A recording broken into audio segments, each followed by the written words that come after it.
ធូសាជាវសេជានៅទីនេះ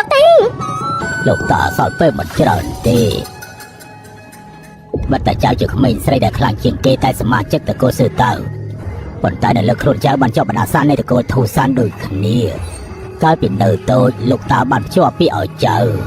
សៀកជាសឺរួចផុតពីកំពត់តាកូនប្រុសរបស់គាត់គឺជាកូនប្រុសដែលមានសំណាងកម្រមានចៅរៀបការជាមួយនឹងគាត់ប្រហែលជាអាចបំបីបណ្ដាសាដែលពាន់ឆ្នាំនេះបានបន្សល់ទុកលោកប្រធានយន្តហោះចောက်ខ្លួនបានរៀបចំរួចហើយនៅខាងទីលានយន្តហោះនោះលោកម្ចាស់ហើយលោកប្រធានមកពីកងអ៊ីនបញ្ញាតយ៉ាងនេះមានរឿងអ្វីធ្ងន់ធ្ងរទៅដឹងបុគ្គលដែលជាប់ពាក្យជាមួយខ្ញុំតាមបន្តរកឃើញហើយគឺម្នាក់នោះសៀតា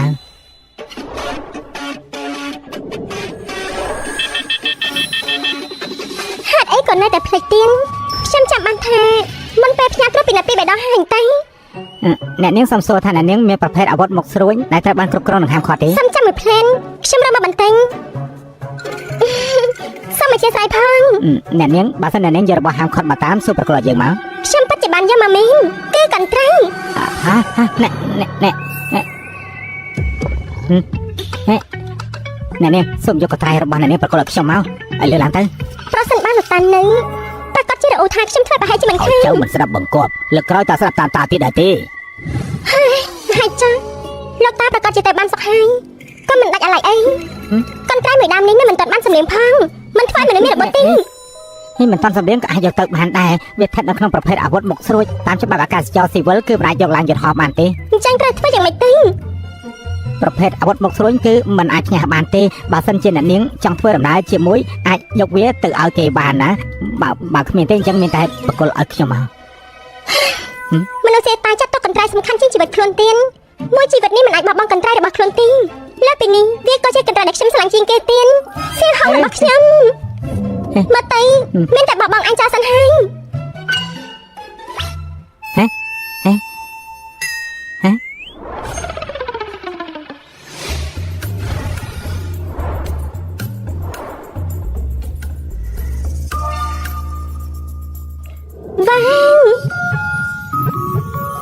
សំណាងខ្លាំងម្ល៉េះអ្នកនាងដោះស្រាយហេតុវាមុនទៅណាសុំទៅផងសុំចាំបន្តិចនៅសល់តែបន្តិចទេប៉ុណ្ណឹង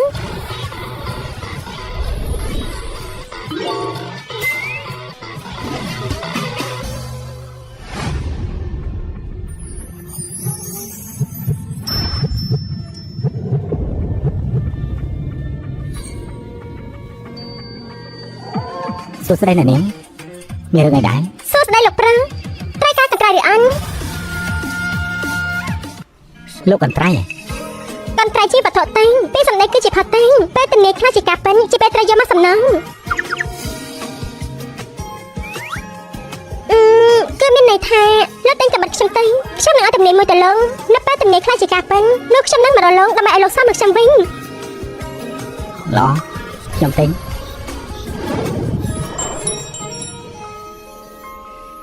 ចុះអ្នកនាងចង់ឲ្យទំនេរអ្វីមកខ្ញុំ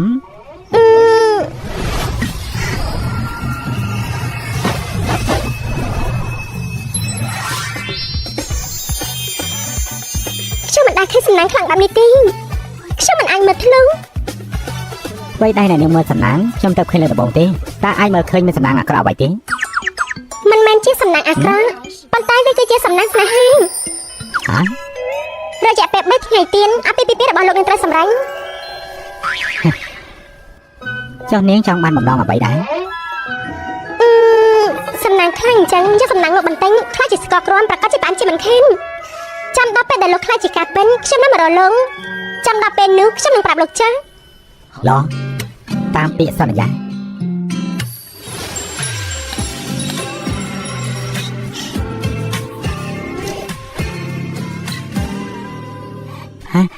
លោកប្រធានតានារីម្នាក់នេះគឺគូដែលលោកម្ចាស់រៀបចំឲ្យនោះមិនដែរទេលោកប្រធានធូសានជាវនៃតកូលសឺតៅអញ្ចឹងលោកឲ្យនាងទៅជាមួយនឹងពួកយើងទៅ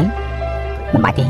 ជាងធីកំពុងតាមរកផ្លូវទៅទទួលនាងហើយក្រៅពីនេះខ្ញុំមានរឿងត្រូវដោះស្រាយទៀតយល់ហើយ3ថ្ងៃក្រោយជួបគ្នា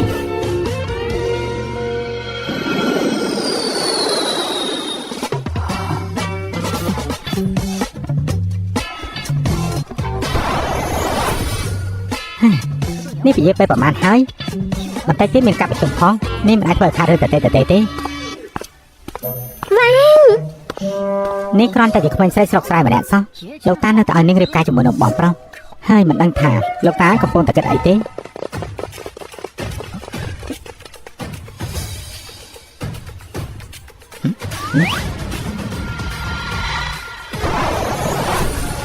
ចិនសង្ស័យបានចុះទៅលើយន្តហោះហើយបាត់បលៀនកុំឲ្យមានមនុស្សចេញចូលឲ្យសោះណាបាទហេតុអីក៏គាត់មកទីនេះចាសៀវឹងបង្ហាញអំណាចដល់ទីនេះផងហ៎អ្នកក្រៅមិនត្រូវអនុញ្ញាតឲ្យលោកដៃចូលកិច្ចការផ្លូវការនេះឡើយ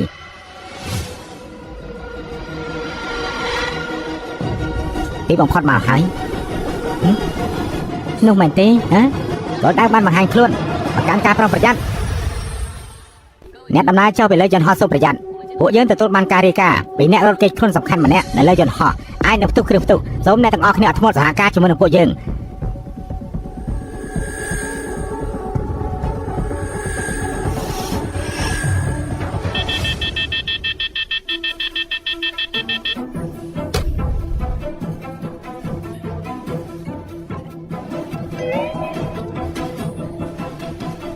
ឥឡូវនេះត្រូវបើកកបោរបស់អ្នកនាងឲ្យគេត្រួតពិនិត្យសូមសហការផងតែយ៉ាអូយអើយមិនក៏បែបនេះចឹងណាអូយយ៉ាអ្នកនាងបើកកបោទៅហេតុអីក៏បិទយ៉ាងនេះអញ្ចឹងសូមអ្នកនាងជួយបើកផង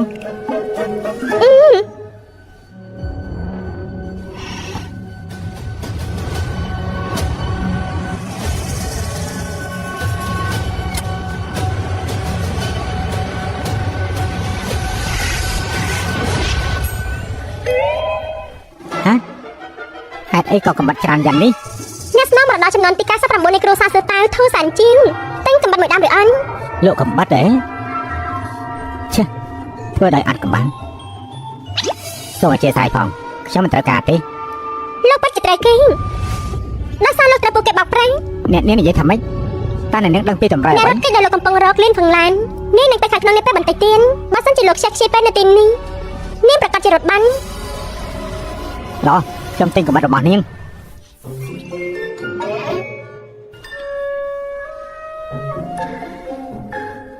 ម៉ោង13នាទីវេទិកាទី3នៃរថភ្លើងលេខ88ស្រីម្នាក់ពាក់អាវពណ៌ប្រផាសអបិនប៉ាស្មីនាងនឹងឡើងរថភ្លើងនៅពេលបន្តិចទៀតប៉ុន្តែលើដៃរបស់នាងមានអាវុធទូលោកមិនប្រយ័ត្នទៅទៀតអាឡូនៅខាងបលិនសារភាពថ្មីអាចារ្យសៀវហ្វឹងពួកលោកនៅពជាពេលនាទីនេះដល់ណាទៀតបើមិនឃើញអីទេដោះលេខម្ដងខ្ញុំកុំខ្ជិះពេលវេលារបស់ខ្ញុំគ្រោះថ្នាក់បានកម្ចាត់អ្នកទាំងអស់គ្នាអាចទៅបានហើយ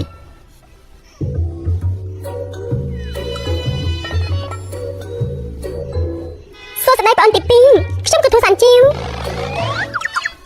នាងជាគុណដំណឹងរបស់ខ្ញុំហ៎លោកតាឲ្យខ្ញុំមកទទួលនាងតោះតែឡាននៅខាងក្រៅថាម៉េចខ្ញុំសិនកុំឲ្យពួកគេទៅថាម៉េចចាប់បានមនុស្សហើយនាងពិតជាមនុស្សរបស់សៀតាវមែនទេត្រូវតាមដានទីទេរបស់ណាចុះ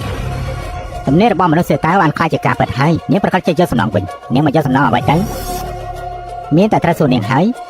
មនុស្សសៀតាវនៃតកូលជូធានទីបំផុតបានបង្ហាញមកហើយ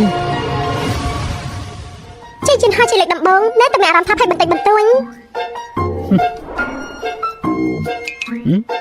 លោកយូរ៉ូអានគួយអត់សម្ដាយខ្ញុំគេមិនយ៉ាក់អូយអូយ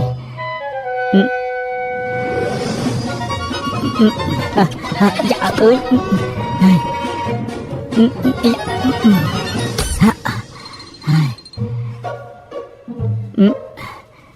នេះយកកបោធ្ងន់បែបនេះគេថាមិនធ្ងន់ទេខ្ញុំមិនគិតថាធ្ងន់ទេអាចថាមកពីលោកខ្សោយក៏ថាបានខ្ញុំខ្សោយហ៎ខ្ញុំហាន់ប្រាក្នុងក្លឹបប្រាទីមករាល់ថ្ងៃមិនគេថាខ្ញុំខ្សោយទៀតមនុស្សបានមិនដល់ដង្ហើមគឺនឹងស្លាប់គឺមកពីលោកខ្សោយទេល្អទីបំផុតខ្ញុំដឹងថាហេតុអីបានជាលោកតាខ្ញុំមកទទួលនាងឡើងមក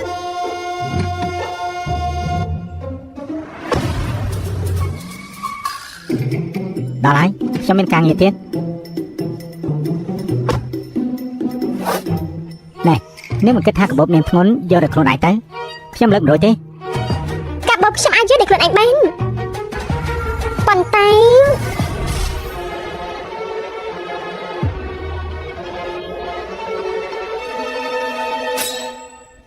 ហេនេះចង់ធ្វើអី ប្អូនទី2តែងកំបាត់មួយទៅ អ្នករៀបសិក្សម្នាក់ប្រើល្បិចបំមនុស្សទៀតហើយខ្ញុំមិនដូចជាចាស់ស៊ីហ្វឹងនៅល្ងងម្នាក់នេះទេខ្ញុំត្រូវការ ថ្ងៃនេះលោកបានអធិពលអាក្រក់គួរតែតែងទុកមួយដៃ សម្ដីរបស់នាងនេះគួរតែទុកនិយាយឲ្យលោកតាស្ដាប់វិញទៅខ្ញុំមិនចាញ់ល្បិចនេះទេនិយាយមកវិញថ្ងៃនេះជីវិតខ្ញុំមានអធិពលអាក្រក់មិនត្រូវដោយសារតែជួបនឹងអ្នកនាងទេ ក៏បានយ៉ាងណាក៏គាត់ជាប្អូនប្រុសកូនដណ្ដឹងរបស់ខ្ញុំដែរខ្ញុំមិនអាចឃើញស្លាប់មិនជួយនោះទេ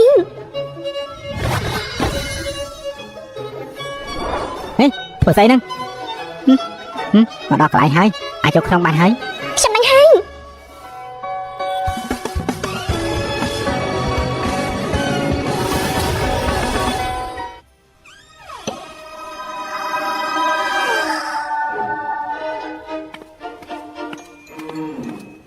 លោកម្ចាស់អ្នកស្រីម្ចាស់អ្នកនាងទូរស័ព្ទបានមកដល់ហើយ នាងគឺសៀវជាវហ៎ អរគុណសម្រាប់ការស្វាគមន៍លោកម្ចាស់ជំរាបសួរអ្នកមីងខ្ញុំគឺជាធូសាន់ជាង អាយ៉ាហើយមិនអន់ទេការសម្រេចចិត្តរបស់ខ្ញុំនៅពេលនោះគឺវាមិនខុសពិតមែនពិតជាអស្ចារ្យខ្លាំងណាស់នេះនាងជាចៅប្រសានៃគ្រួសារសៀករបស់យើងពិតមែនហើយមកណែអង្គុយហើយធំហើយខ្ញុំចាំបាននៅឆ្នាំនោះតារបស់នាងពោនាងមកផ្ទះគ្រួសារសៀករបស់យើងអាយ៉ាកូនប្រុសរបស់ខ្ញុំទៅតែស្លាប់ទៅណាគ្រួសារសៀកទាំងមូលក៏ពិបាកក្នុងការរស់នៅបន្តទៀតបើសិនជាមិនមានលោកតានាងជួយចង្អុលបង្ហាញផ្លូវទេខ្ញុំក៏មិនអាចមានគ្រួសារសៀកនៅពេលនេះដែរលោកតានាងកាលឆ្នាំនោះបានលក់កំបិតឲ្យមកខ្ញុំបានមានសំណើមួយតែប៉ុណ្ណោះទេឲ្យខ្ញុំព្រមឲ្យខ្ញុំយល់ព្រមអាពីពីនឹងសើអ៊ីចាំនាងដល់អាយុហើយនាងនឹងសើអ៊ីនឹងចោលតាស្វិលជាមួយគ្នាហើយយ៉ាខ្ញុំអាចតបស្នងវិញ្ញាណរបស់គាត់នៅឋានសួគ៌បានហើយនឹងតបស្នងគុណធម៌ធេញរបស់គាត់ចំពោះគ្រួសារសៀកជាច្រើនឆ្នាំមកនេះដែរណា អរគុណលោកតាការចូលពីភ្នំលឹងនេះមិនត្រឹមតែមកបំពេញកិច្ចសន្យាពីទេក៏ដើម្បីបំពេញបេសកកម្មត្រកូលធូសានដែរពេលនេះចំហាយបេសាកំពុងបង្កបញ្ហាថាមកពលបេសាក៏ហោហៀទៀនចំពោះខ្ញុំជាត្រកូលសានជីវខ្ញុំមិនអាចមិនខ្វល់បាននោះទេវិញ្ញាណបេសាញ់ថាមកពលបេសាញ់នៅលើលោកនេះពិតជាមានរបស់អស់ទាំងនេះមែនទេប៉ិនមីងយប់នេះបងទី2នឹងបានជួបប្រទះមួយថាម៉េច យប់នេះក្រោយមកដឹងកុំឲ្យបងទី2ប៉ះពាល់ឡើងបណ្ដាំពកកំហុសមិនសោះមិនអញ្ចឹងគាត់នឹងជាមហាន្តរាយបង្ហូរឈាមហើយនឹងឲ្យពិការជើងអស់មួយជីវិតហើយយ៉ាវីវហើយអ្នកបងទី2បាត់ឡើងបណ្ដាំកំហុសចេញទៅបាត់ហើយគួរធ្វើយ៉ាងម៉េចទៅលឿនឡើងប្រាប់តែទូរស័ព្ទទៅជិញធីចាបានអ្នកមីងទុកចិត្តចាស់ខ្ញុំបានដាក់យកមកសិលឹកឲ្យគាត់ទៅហើយគ្រាន់តែធម្មពលបិសាចដែលមានកម្លាំងខ្សោយពឹងលើខ្លួនមនុស្សតែប៉ុណ្ណឹងថ្មីបាត់តែធម្មពលនេះក្រោយពេលបង្ហាញខ្លួនមានមុខមាត់ដូចជាខ្មៅកំណាញ់ប៉ុន្តែបើគ្មានចំហាយពីមនុស្សវាមិនមានរឿងធម្មតាទេថាម៉េចអញ្ចឹងជើងរបស់ជើងធីងយើងមិនត្រូវអើយឲ្យលឿនសេអ៊ីខ្ញុំមិនតន់ទាំងបានជួបលោកផងក៏បានផ្សាយមករបស់លោកភ័យឡើងស្លាប់ទៅហើយម៉ាក់យ៉ាងម៉េចហើយគេជាលង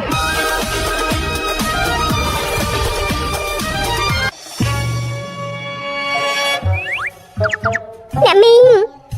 ខ្ញុំមិនមែនមានចេតនាបំភ័យអ្នកមីងទេមិនអីទេម្ដាយក្មេងរបស់នាងនេះគឺកំសាន្តណាស់កុំខ្វល់អីណាកុំចម្លែកអីណាកូនមីងមិនមែនមិនចូលចិត្តកូនទេមីងពិតជាខ្លាចប៉ិនមែនពេលដែលកូនមកផ្ទះយើងកាលពីតូចតុនដូចជាក្របព្រៃអញ្ចឹងមីងពេលនោះបានពោលកូនទៀតណាត្រាស់ហើយសេអ៊ីក៏ធ្លាប់ពោលដែរតែសេអ៊ីណាធ្លាប់ពោលថែមទាំងភ្ជួរលើដៃខ្ញុំហើយនាងមិនព្រមលេងដៃទៀតសេជាវមិននឹកស្មានថាកូនបាច់ជាឆាប់អៀនយ៉ាងនេះឆ្នាំនោះកូនគឺជាអ្នកទៀងសេអ៊ីទោះជាយ៉ាងម៉េចក៏កូនមិនប្រឡែកដៃដែរអីពេលនោះដូចជាមិនសូវចេះនិយាយស្ដីໄວផងក៏ចាប់ផ្ដើមស្រែកគូទៅហើយលោកតារបស់កូនឃើញកូនតាមសេអ៊ីស្អិតយ៉ាងនេះក៏រៀបចំចំណងអាពាហ៍ពិពាហ៍ឲ្យកូនទាំងពីរតែម្ដងទៅខ្ញុំពិតជាមិនចាំនោះទេខ្ញុំលើកទូរស័ព្ទសិនល្អមកអង្គុយមកណា ពេលកន្លះឆ្នាំមកនេះនារីតូចម្នាក់មិននឹងអាចទ្រាំនៅលើភ្នំតែម្នាក់ឯងបានទៅហើយយ៉ាកូនគួរតែប្រញាប់ចុះពីលើភ្នំលឿនជាងនេះបានត្រូវ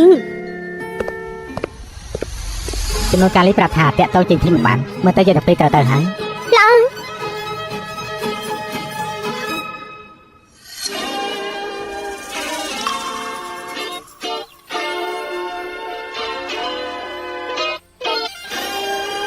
រេសាទឡានបងមកហ៎ចេញចាំខាងឡានបងមកអូនឡានបងមកអ្នកពួកឯងឆាប់ចេញទៅណាជំនាញបាក់បោពួកឯងក៏ហ៊ានមកបង្ហាញមុខដែរហ៎បងស្រីឡានបងប្រុសមកអូននឹងនាំបងឡើងចាំលឿនមកផុតណាហ៎ ខ្ញុំចូលចិត្តឡានពណ៌ក្រហមឡានរបស់ពួកឯងឡានអ្នកណាមានពណ៌ក្រហមខ្ញុំនឹងជិះឡានរបស់អ្នកនឹង ពួកយើងទាំង3គឺមិនមានឡានពណ៌ក្រហមរេសាទហេតុអីត្រូវការពណ៌ក្រហមម្ល៉េះ កាលពីមុនមានមនុស្សម្នាក់ជឿនឡានក្រហមឲ្យខ្ញុំមួយខ្ញុំចូលចិត្តវាខ្លាំងណាស់អញ្ចឹងហើយខ្ញុំជិះឡានពណ៌ក្រហមតែមួយគត់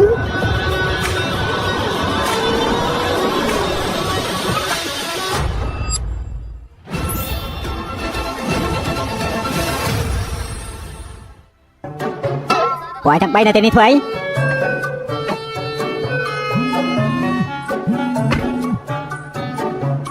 របស់យប់នេះមកយឺតហើយការជួបជុំតែទៀតបានរំសាយហើយ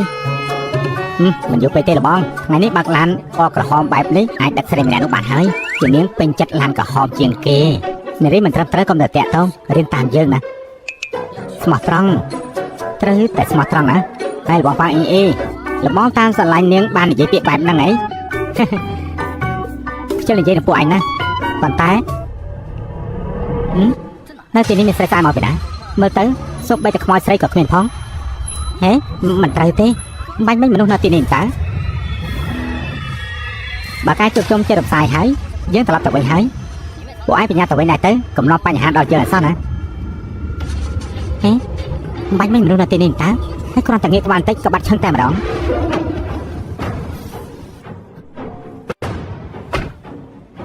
យប់យ៉ាងនេះមានរឿងអីបានជាតែទូរស័ព្ទមកច្រើនម្ល៉េះហេណែនាងអាច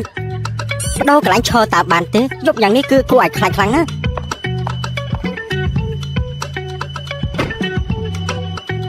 ហេនាងនេះ ប្អូនប្រឹងចង់ខ្ញុំទៅផងបានទេ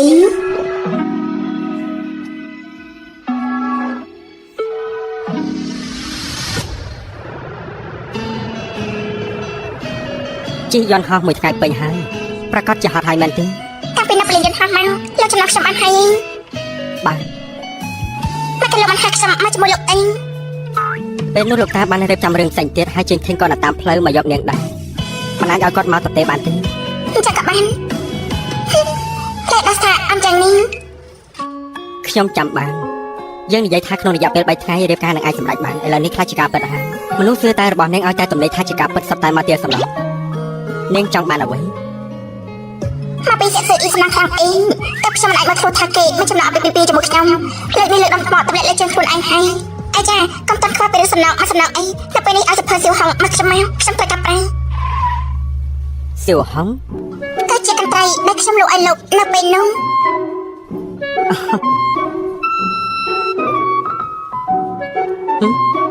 ត្រឡប់មកជាមួយរាងកាយពេញលេងអាឡូលោកប្រធានមិត្តភក្តិរបស់លោកប្រទី2បានប្រាប់ថាលោកបានតាក់ចែងហើយនៅលើរានរបស់លោកបានយកនារីមិនស្គាល់មុខម្នាក់តិចមួយទៀតនារីមិនស្គាល់មុខទេ មិនល្អហើយអូនទី2លោកជួបគ្រោះថ្នាក់ហើយពួកយើងខ្ញុំទៅជួយគេទេ ឡង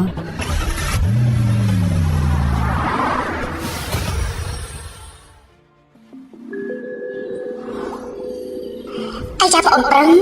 ជួយខ្ញុំទៅផងបានទេ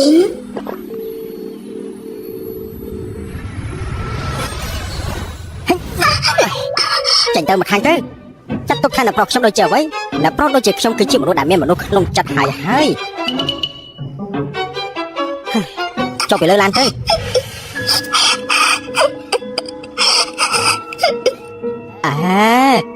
ខ្ញុំមិនទាន់បានថានាងផងមិនក៏នាងយំហើយ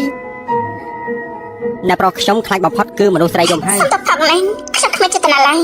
ខ្ញុំឆ្លោះគ្នាជាមួយមិត្តភក្តិរបស់ខ្ញុំគេបាក់ខ្ញុំចោលនៅទីនេះគាត់បាក់ខ្ញុំចោលទីនេះខ្ញុំគ្រាន់តែសុំតែសារឡានប៉ុណ្ណឹង នាងឆាប់និយាយជាងនេះបានហើយ ក៏បានផ្ទះនាងណាខ្ញុំជូនទៅវិញ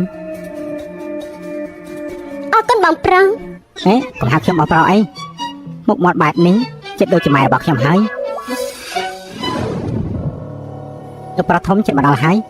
អាស្រ័យនោះរូបសម្បត្តិយ៉ាងម៉េចទៅគឺសិចស៊ីម្នាក់ដែលពាក់រ៉ូបពណ៌ក្រហមនោះណាបតែចម្លែកបន្តិចក៏ប៉ុន្តែដងខ្លួនរបស់នាងលបងធំពិតជាជាប់តាក់ស្រីស្អាតហើយលោកប្រុសទី2ទៅតាមទៅដែរណាហើយតាមមិនត្រូវទេនោះមិនមែនជាផ្លូវទៅវិញទេគឺផ្លូវមួយខ្សែនោះតើផ្លូវទៅមកចោះសំចប់ហើយហ៎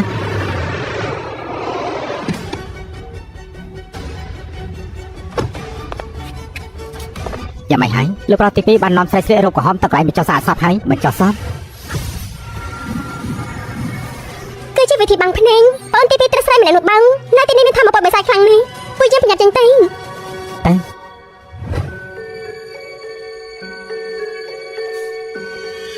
សំសួរផ្ទះរបស់នាងពិតជាទៅតាមនេះមែនទេ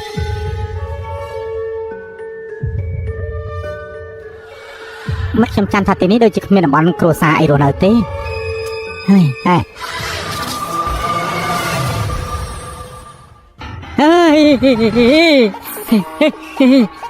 បងប្រុសឡានរបស់បងពិតជាស្អាតណាស់ប៉ុន្តែបងគិតថាមនុស្សដូចជាបងសង្ហាជាងដូច្នេះហើយបងប្រមូលចិត្តទាំងអស់តែម្ដងទេនេះមិនតន់ដល់ផ្ទះបងស្រីនៅឡើយទេតើបងប្រញាប់ទៅណាមែនទេអ្នកនាងអញលើកលែងខ្ញុំបានទេថ្ងៃក្រោយខ្ញុំនឹងធ្វើបុណ្យកុសលមិនអីទេអ្នកនាងពួកយើងគ្មានកំណត់នឹងគ្នាទេហេតុអីអ្នកនាងមកចង់ធ្វើបាបខ្ញុំបាននិយាយមុននេះហើយតែលោកស្ដាប់មិនច្បាស់ទេព្រោះតែខ្ញុំស្រឡាញ់ឡានមួយគ្រឿងនេះថាម៉េចពីដំបូងខ្ញុំគ្រាន់តែពេញចិត្តឡាននេះប៉ុណ្ណឹងប៉ុន្តែឥឡូវនេះខ្ញុំក៏ពេញចិត្តលើលោកម្នាក់នេះដែរដូច្នេះក៏ប្រមូលយកទាំងអស់តែម្ដងទេចប់ហើយខ្ញុំប្រាប់នាងបងថារបស់ខ្ញុំគឺជាមនុស្សសេតាដែលមានឈ្មោះល្បីនាងដល់លេខខ្ញុំទៅប្រយ័ត្នតែទៀតគាត់នឹងចាត់ការនាងបើលោកស្រីអញ្ចឹងមិនផឹងផឹកស្រាពីណីទៅហើយអញ្ចឹងទៅស្លាប់ទៅ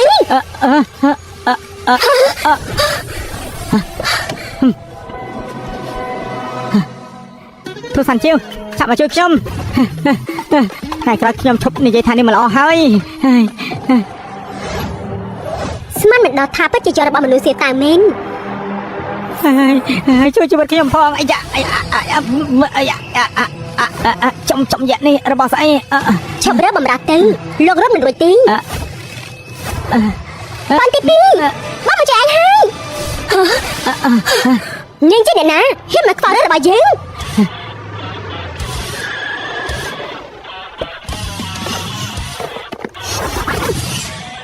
មកដល់ហើយបងថ្លៃទីមកផាត់មកដល់ហើយមនុស្សសេតាត្រកោធូសានជាងណែយើងមិនខ្វល់ថានាងគឺជាសេតាឬតៅសេទីក្នុងព្រះរបស់យើងសុទ្ធតែមកស្លាប់ទាំងអស់ក្នុងថ្ងៃនេះឡានមនុស្សយើងត្រូវតែយកឲ្យបាន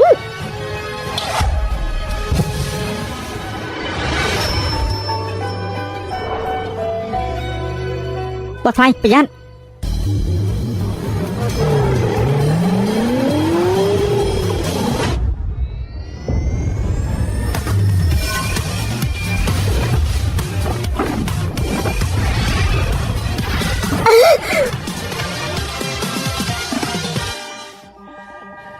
ស្នេហាបែបនេះចិត្តនឹងឈឺទៀននាងធ្វើឲ្យខ្លួនឯងក្នុងសភាពមនុស្សមិនចាំមនុស្សខ្មៅមិនចាំខ្មៅប្តីដល់ថោកទាបរបស់នាងនោះមានន័យនេះឬអន់ឈប់និយាយទៀតទៅ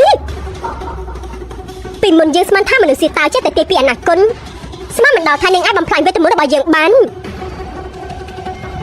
មិនចម្លែកទេដែរមនុស្សម្នាក់នោះនិយាយថាត្រូវសម្លាប់នាង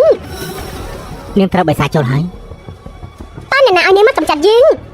នាងទៅសួរយកមិនទេទៅការសន្យារបស់មនុស្សម្នាក់នោះគ្រាន់តែសម្រាប់នាងបានប្តីរបស់យើងគឺនឹងមានចិត្តត្រឡប់មកវិញនាងកំពុងតែត្រូវបានគេបោក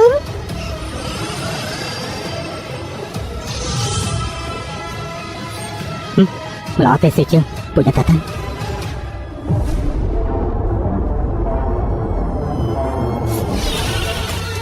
សិហឹងពួកយើងមិនបានប្រយុទ្ធជាមួយគ្នាយូរហើយពេលនេះប្រកាសជាឲ្យអញពេញចិត្តឲ្យនាងមើលថាអ្វីទៅជាមនុស្សសេតាដែលខ្លាំងបំផុតនៃត្រកូលធូសិន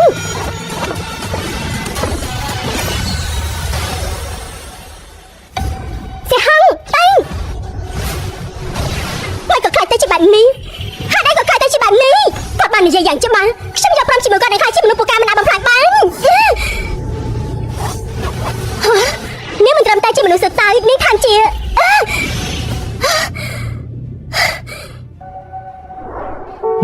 មិនអីទេមែនទេនាងត្រូវបានបោកប្រាស់ដោយប្រសាវាយធ្វើឲ្យគ្រួសារត្រូវបាក់បែកពេលនាងហាត់វេទមន្តបិសាចបំផ្លាញឋានមនុស្សស្លាប់ក៏មិនចេះកាយខ្លួនពេលនេះខ្ញុំបានផ្ដាច់កំណត់រឿងរបស់នាងមានអ្វីត្រូវនិយាយទៅឬអន់ឆាប់និយាយភ្លាមទៅខ្ញុំនៅអាចនិយាយបានទេព្រោះតែប្តីរបស់ខ្ញុំមិនចូលចិត្តកូនក្មេងខ្ញុំក៏បានទៅរំលូតកូនធ្វើឲ្យខ្លួនឯងមិនអាចកើតកូនបានទោះជាដឹងថាគាត់ក្បត់ហើយក៏នៅតែបោកខ្លួនឯងទេខ្ញុំយកលុយចូលនិវត្តន៍របស់ឪពុកម្ដាយខ្ញុំឲ្យគាត់ទៅយកចូលហ៊ុនទីបំផុតឪពុករបស់ខ្ញុំក៏បានមានជំងឺបេះដូងស្លាំបណ្ដាលដេកលើក្រែងងឹតមិនរួញរហូតមកដល់ពេលនេះទៅហើយខ្ញុំនៅតែមិនអាចនិយាយអ្វីបានទេខ្ញុំពិតជាមិនដឹងធ្វើយ៉ាងម៉េចទេតើខ្ញុំអាចធ្វើអ្វីបានទេទៅក្រំមេឃនេះមិនបានជាមនុស្សស្រីល្ងងដូចជានាងប៉ុន្តែបងទីពីខ្ញុំមិនជាមនុស្សសាវ៉ាទីមិនក៏នាងធ្វើបាបគេអញ្ចឹងខ្ញុំខុសហើយខ្ញុំស្មានតែគ្រាន់ធ្វើតាមសន្យារបស់មនុស្សម្នាក់នោះអ្វីគ្រប់យ៉ាងនឹងមានសង្ឃឹមឡើងវិញមនុស្សម្នាក់នោះជាអ្នកណាខ្ញុំមិនដឹងទេខ្ញុំគ្រាន់តែចាំបានថាគាត់ពាក់សម្ពុតក្រពណ៌ខ្មៅមកថ្លៃនាងគួរអាណិតដែរបងគួរតែជួយនាងផងទៅគួរឲ្យអាណិតខ្ញុំឃើញម្ដាយរបស់នាងបានបាត់បង់ប្តីនិងកូនស្រីហើយយំរាល់ថ្ងៃនៅផ្ទះគួរឲ្យអាណិតជាង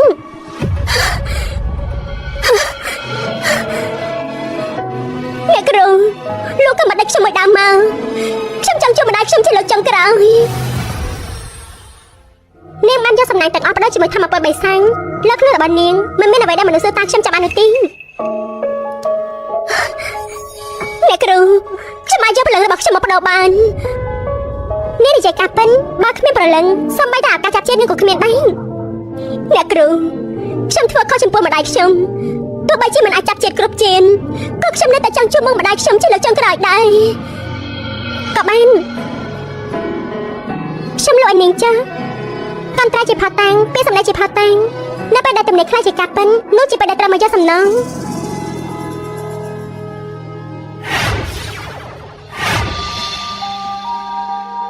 តែចាស់មានពេលតែមួយធូបប៉ុណ្ណឹង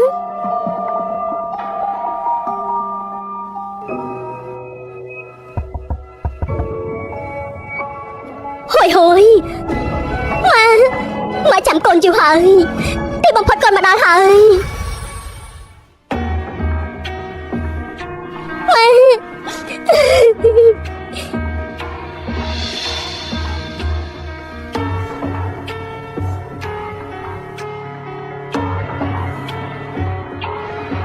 ដល់ពេលវេលាហើយ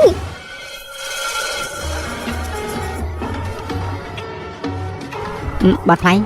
ដំណាក់កាលចុងក្រោយហើយហេតុអីនៅបង្ខំ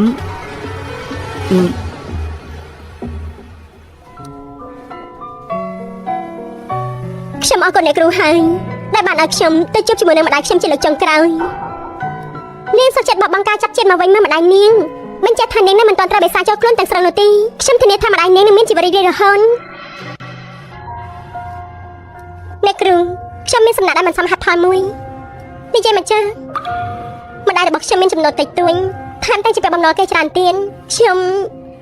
ទៅចិត្តចង់ប្រាក់នៃនាងជាពាក់ខ្ញុំសងចំណូលអរគុណលោកហើយនាងបានជួបនឹងមនុស្សល្អម្នាក់នាងត្រូវតែចិត្តរក្សាដល់ពេលវេលាហើយឆាប់ធ្វើដំណើរចាត្រូវប្រុងប្រយ័ត្នគាត់នៅតែចាំនាងរហូតទុកចិត្តចា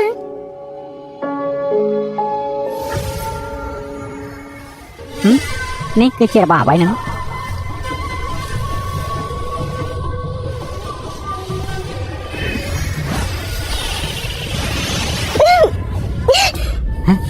សេ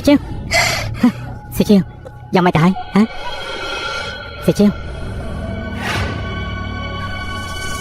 ហេតុអីក៏លោកនៅទីនេះមកតាមខ្ញុំដឹងនាងមានជីវិតមិនយូរទេថាម៉េចសេជឿ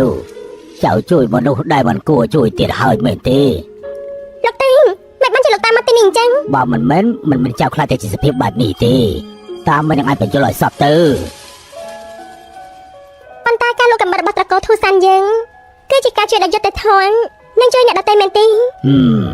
ពិតជាសមជាកូនចៅគ្រួសារតកូលធូសានរបស់យើងប៉ុន្តែសៀវជាវចៅកុំភ្លេចណាកូនស្រីនៃតកូលធូសានកើតមកជាប់បណ្ដាសាតែមិនអាចរស់នៅលើផ្ទះអាយុ22ឆ្នាំទេចៅមិនស្នាមសាក់រូបខាននៅលើដៃចៅទៅចាំពេលដែលចៅប្រមូលវាបាន4តោងហើយមានន័យថាអាយុកាលរបស់ចៅគឺដល់ទីបញ្ចប់ហើយ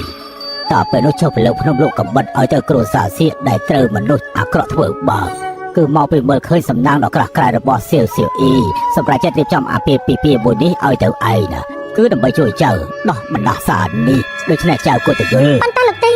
ពេលនេះចៅធ្វើតាមបណ្ដាំលោកតាស្នាក់នៅជាមួយគ្រួសារសៀកតែឥឡូវនេះចៅត្រូវធ្វើយ៉ាងម៉េចទៀតទៅអាចដោះស្រាយបញ្ហានេះបានគឺវាស្ថិតនៅលើចៅជាអ្នកស្វែងយល់ព្រេងវាសនារបស់ចៅនៅសៀកស៊ីងអ៊ីវាយ៉ាងម៉េចហើយ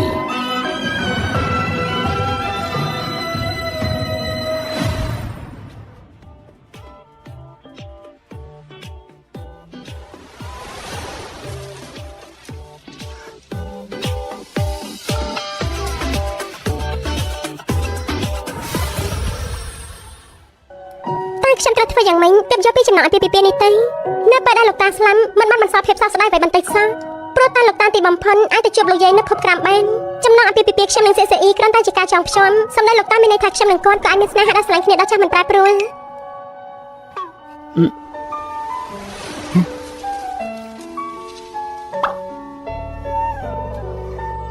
អ្នកដាក់ខ្លួនហើយចង់ផឹកទឹកអត់ចាអរគុណលោកឥឡូវនេះនាងជាកូនអនាគតរបស់ខ្ញុំមិនបាច់គួរសមជាមួយខ្ញុំទេ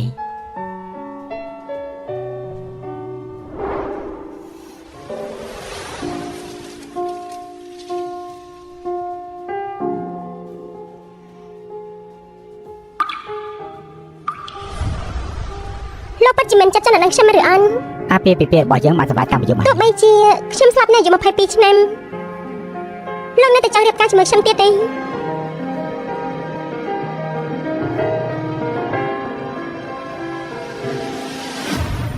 ហេតុអីលោកនៅទីនេះខ្ញុំមកសើពីករណីឃាតកម្មមួយមើលទៅដូចជាការគិតរបស់ខ្ញុំមែនគឺពួកបិសាចបង្កប់បញ្ហា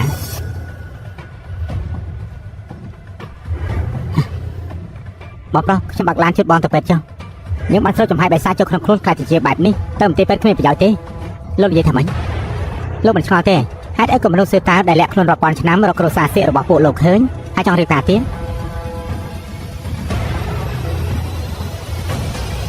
ហេតុអីទៅព្រោះតែគ្រួសារតកូលសានពេលនេះជាប់បណ្ដាសាមនុស្សសតាធម្មតាអាចប្រើការលក់កំបិតទូទាយប៉ុន្តែកូនស្រីគេនៅក្នុងគ្រួសារតកូលសានមិនត្រឹមចេះតែទូទាយទេថែមទាំងប្រើសិលវេទមន្តទៀតហើយគាត់គឺជាមនុស្សចម្លែកដែលយកវាសនាការពារមនុស្សសាមញ្ញដូច្នេះហើយត្រូវសោកស្ដាយបណ្ដាសាមិនអាចរស់លើសពីអាយុ22ឆ្នាំព្រះច័ន្ទនៅមនុស្សដែលមានទេពកោសល្យតាំងពីអាយុ20ឆ្នាំធូរសានជើឆ្នាំណាក៏មានកាតព្វកិច្ចការពារគ្រួសារខ្ញុំយល់ព្រមលោកនិយាយថាម៉េចខ្ញុំថាខ្ញុំយល់ព្រមទូគ្រួសារនេះមានបេសកកម្មមួយចំនួនដែលត្រូវជួយមនុស្សក៏ដោយក៏ប៉ុន្តែខ្ញុំត្រូវតែរៀបការជាមួយនឹងនាងមិនដឹងថាឆ្លើយតបបែបនេះ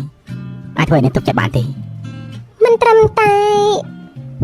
ស្ដាប់ទៅដូចជាច្បោះច្បន់នេះមិនអញ្ចឹងតែចោលតាស្វល់ឥឡូវនេះទៅពេលនេះហីបាទគឺឥឡូវនេះ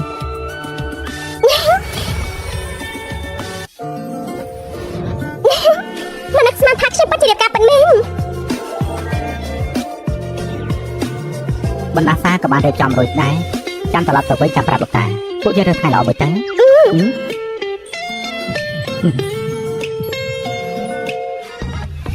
ចាអើយអត់មានភ្នែកឬក៏យ៉ាងម៉េចហ្នឹងហ៎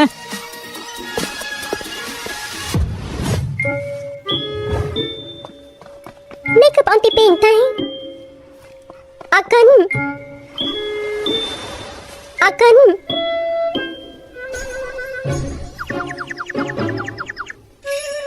សេដ្ឋីរូបរាងជាអ្នកលេងប៉ុន្តែចិត្តបានជាចាស់ទុំមកពីបានជួបមនុស្សបែបនេះសោះ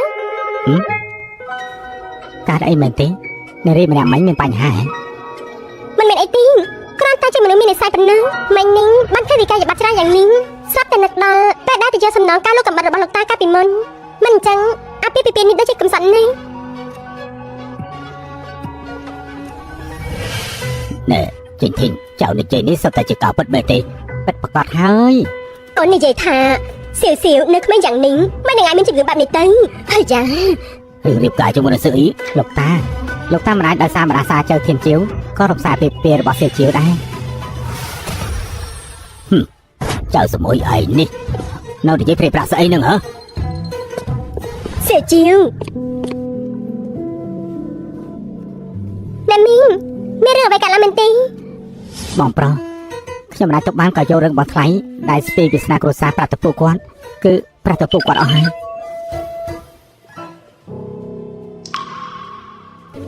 មកសៀវជាវមានពីមុនគ្រាន់តែគិតថាកូននៅលើភ្នំម្នាក់ឯងគួរអាណិតណាស់មិននឹកស្មានដល់កូនថែមតែមានជំងឺបែបនេះទៀតមិនជំងឺទេម៉ាក់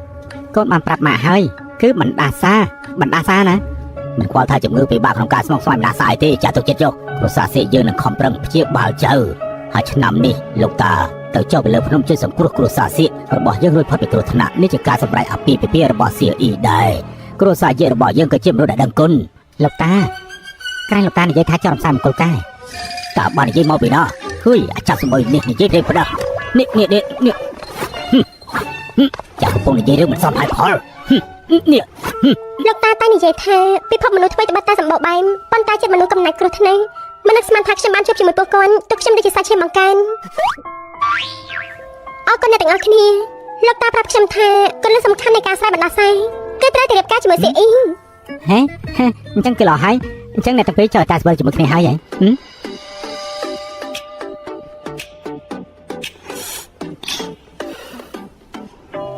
ពួកយើងចោះតាស្បរួចហើយនេះបដ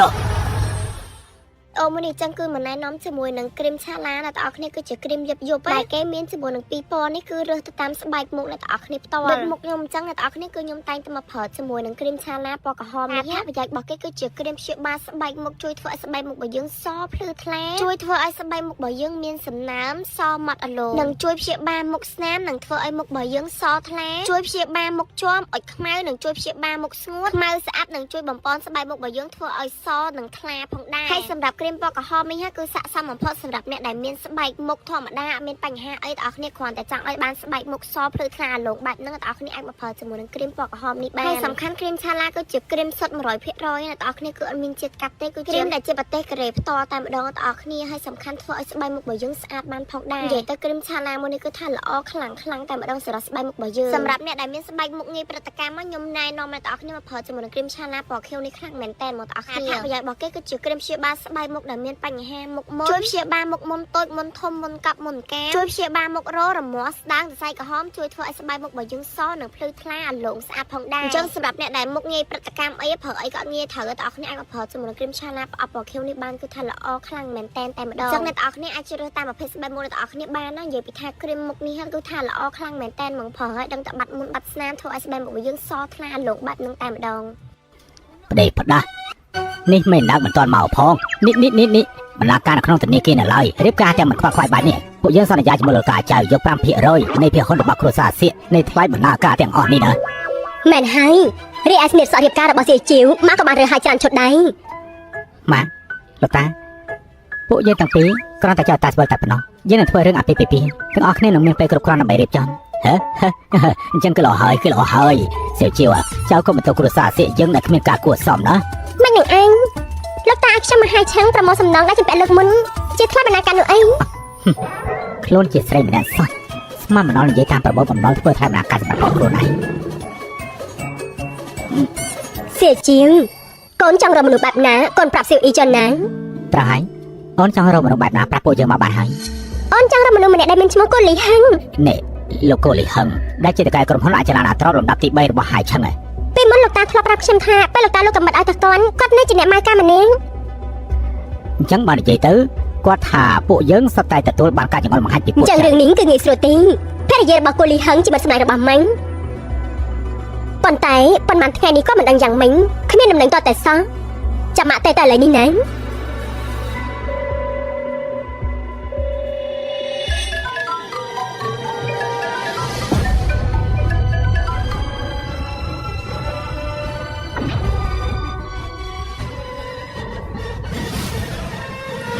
អាឡូអេចាខ្ញុំទៅមុនខ្ញុំចាំលេងនៅទីនឹងអេតែហើយ នាងក៏ភ្លេចយកស្និតសក់មួយឈុតនោះមកជាមួយផងណាបើកូនទាំងពីរចុះឲ្យតាសិវរួចទៅហើយអញ្ចឹងម៉ាក់ចាប់ផ្ដើមរៀបចំបណ្ណាការបណ្ដាហើយណាម៉ាក់កុំតែសាយមិនអន្តរសាយ៉ាងម៉េចរបស់សៀជីវម៉ាក់ត្រូវតែរៀបចំទុកមុនសៀជីវកូនទុកចិត្តចោះអ្នកមីងនឹងធ្វើឲ្យកូនរៀបការជាមួយភាពស្រស់ស្អាតនិងថ្លៃថ្នូរបំផុតសម្រាប់អញ្ចឹងចោះម៉ាក់ទៅមុនហើយណាអញ្ចឹងបងក៏ទៅដល់ដំណឹងឲ្យពលិហឹងដែរហើយនិយាយអំពីការផ្លាស់ប្ដូរភាគហ៊ុនជាមួយគ្នាតាមពិតត្រូវថ្លៃបណ្ដាការឲ្យបងថ្លៃខ្ញុំសោះហើយនេះទៅជំនួសមិនបានទេប្តីប្រពន្ធបងទាំងពីរនាក់បងអួតក្តីស្រឡាញ់ចំពោះខ្ញុំរាល់ថ្ងៃខ្ញុំក៏ទៅរកមិនស្រីខ្ញុំដែរហើយយ៉ាអាកំឡោះនៅលីវម្នាក់ឯងនេះនៅសម័យទៀតហ៎លោកតាចាក៏ជាមនុស្សដែលមានភាពតាក់ទាញនឹងផ្ទាល់ខ្លួនដែរអើយនាងថាទៅមើលគ្រួសារសៀកនេះមិនស្រីមកពីស្រែម្នាក់សោះក៏ត្រូវឲ្យខ្ញុំមកដល់ផ្ទាល់ដែរហ៎លោកគួរលោកម្ចាស់នឹងអ្នកនាងទូរស័ព្ទរបស់យើងរងចាំលោកជាច្រើនម៉ោងទៅហើយសូមចេញចូលបាទ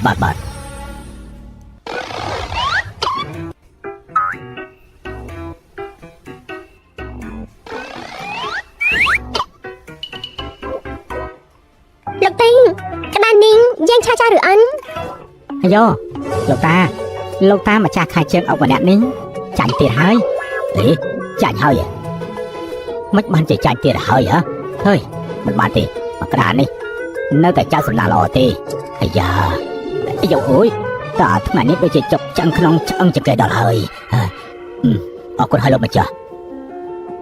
អាយ៉ាលោកធានគួរលោកមកហើយអញ្ចឹងខ្ញុំទៅសម្រាប់នៅខាងលើហើយណាពួកលោកនិយាយពីរឿងកិច្ចការងារចុះណាលោកតានេះលោកតាត្រូវបង់ថ្លៃសម្លាប់ហើយគ្មានសល់ពេលរត់ចោលហើយរត់ចោលជួហើយអើយចាស់សំអុយឯងនិយាយស្អីទៅជាមួយនឹងតាទៅហើយទៅហើយណានាងទៅនិយាយជាមួយនាងទៅនាងធូសានខ្ញុំណែនាំមកចលនាទ្របក្រុមហ៊ុនយើងនៅក្រុមហ៊ុនលីហឹងបន្ទិញរំខាននេះហើយ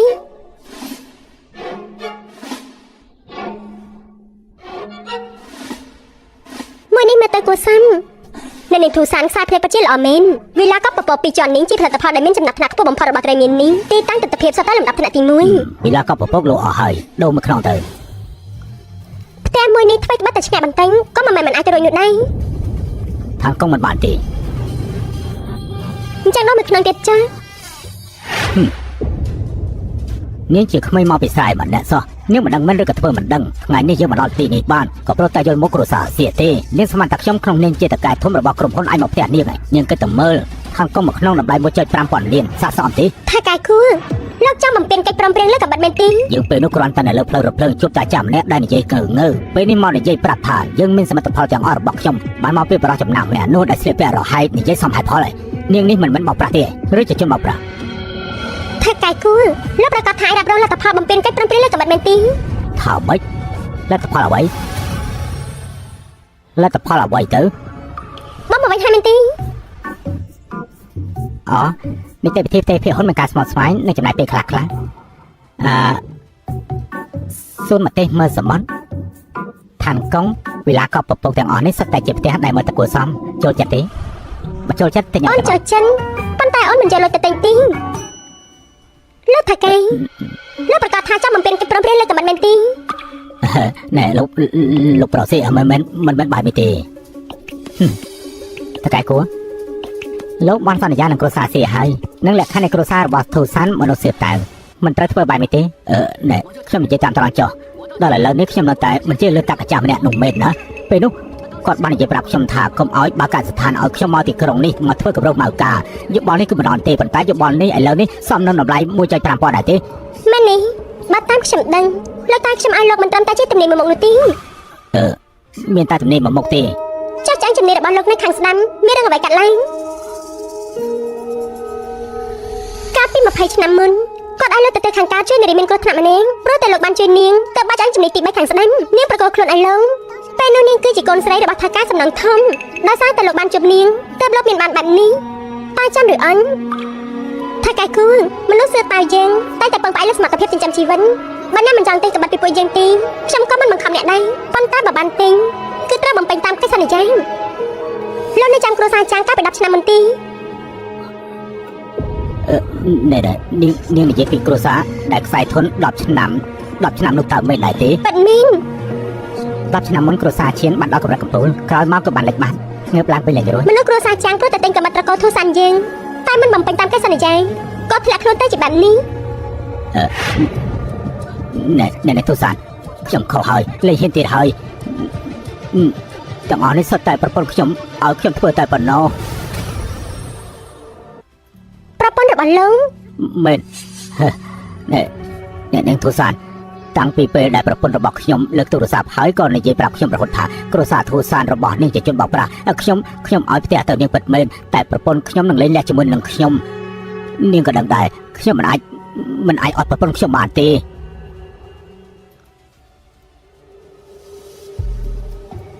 ប្រពន្ធថ្មីរបស់លោកមានភាពមិនប្រក្រតីមែនទេ មិនប្រក្រតីនិយាយបែបនេះប្រពន្ធខ្ញុំថ្មីនេះដូចជាមានអារម្មណ៍ថាអាកំបាំងបន្តិចមែនពីមុននាងមិនដែលពាក់ព័ន្ធនឹងការងារខ្ញុំទេលើពីនេះនាងមិនចូលចិត្តទៅក្រៅដែរសន្សំសំចៃណាស់ខ្ញុំតែប្រាប់នាងថាដល់ពេលចាយលុយត្រូវតែចាយលុយដល់ពេលសោយសុកត្រូវតែសោយសុកមិនបាច់សន្សំសំចៃទេប៉ុន្តែថ្មីនេះមិនដឹងថាមានស្អីកើតឡើងទេពិតមែនខ្ញុំមិនបានពីមុនមិនមែនអញ្ចឹងទេអូណែណែនាងមកចុះឥឡូវនេះសិតតែវិកាយចំបាត់ដែលចំណាយរាប់លានឯណោះណា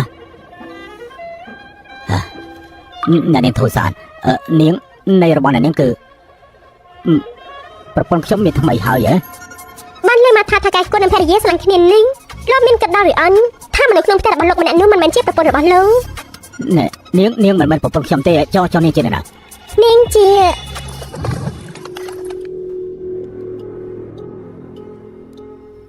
ថ្ងៃនេះឯងចាំមិននឹងអារម្មណ៍ដូចជាមនុស្សក្នុងខ្លួនសោះនាងឯងមិនមែនមានរឿងអីកើតឡើងទេមិនមានទេខ្ញុំគ្រាន់តែគិតថាខ្ញុំយកស្នៀតសក់របស់ឯងមិនដឹងដាក់នៅទីណាទេមិនអីទេស្នៀតសក់មួយនឹងខ្ញុំមានកម្រងពាក់វានៅក្នុងថ្ងៃមង្គលការកូនរបស់ខ្ញុំប្រាប់ឯងចុះកូនប្រសាខ្ញុំពូកែខ្លាំងណាស់អ្នកស្នងនេះត្រកូលធូសានគ្រួសារសឿតៅពេលមុនឯងមិនធ្លាប់និយាយថាឯងមិនសូវស្រួលខ្លួនមែនទេប៉ុន្មានថ្ងៃទៀតចាំឲ្យកូនប្រសាខ្ញុំមើលឯងចុះមនុស្សសឿតៅអីយ៉ងស្នៀតសក់របស់ឯងខ្ញុំទៅនៅបន្ទប់លេខរបស់ខ្ញុំឯណោះស្អែកនេះខ្ញុំនិយាយមកឲ្យឯងណាបានគ្មានបញ្ហាទេមនុស្សសឿតៅខ្ញុំចង់ដឹងថាឯងមានសមត្ថភាពប៉ុណ្ណាទៅស្អីអូនមាន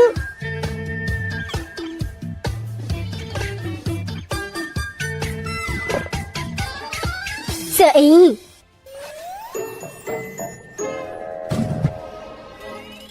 ្អីអ្នកមីងធ្វើអាហារពេលព្រឹកឲ្យកូនណាចាំចុះមកក្រាបញ៉ាំបាយហើយសម្រាប់វិញចុះដឹងហើយម៉ាក់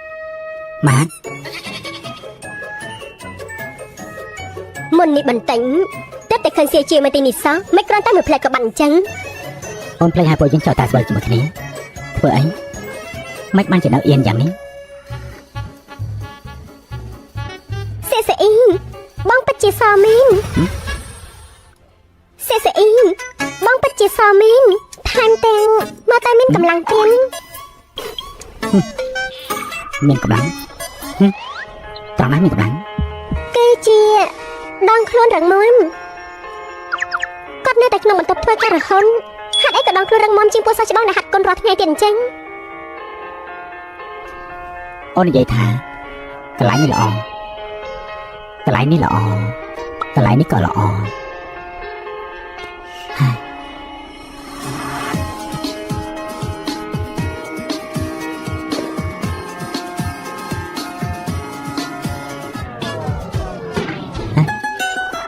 ជាអូនចាំបាយហើយជាអូនមិនអីទេអូនមិនអីទេអូនគ្រាន់តែដូចជាបានឃើញលោកយាយទោះរបស់អូនណែ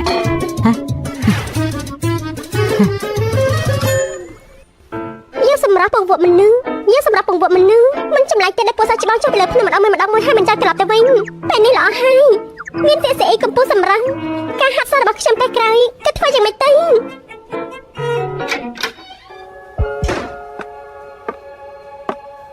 សេជាង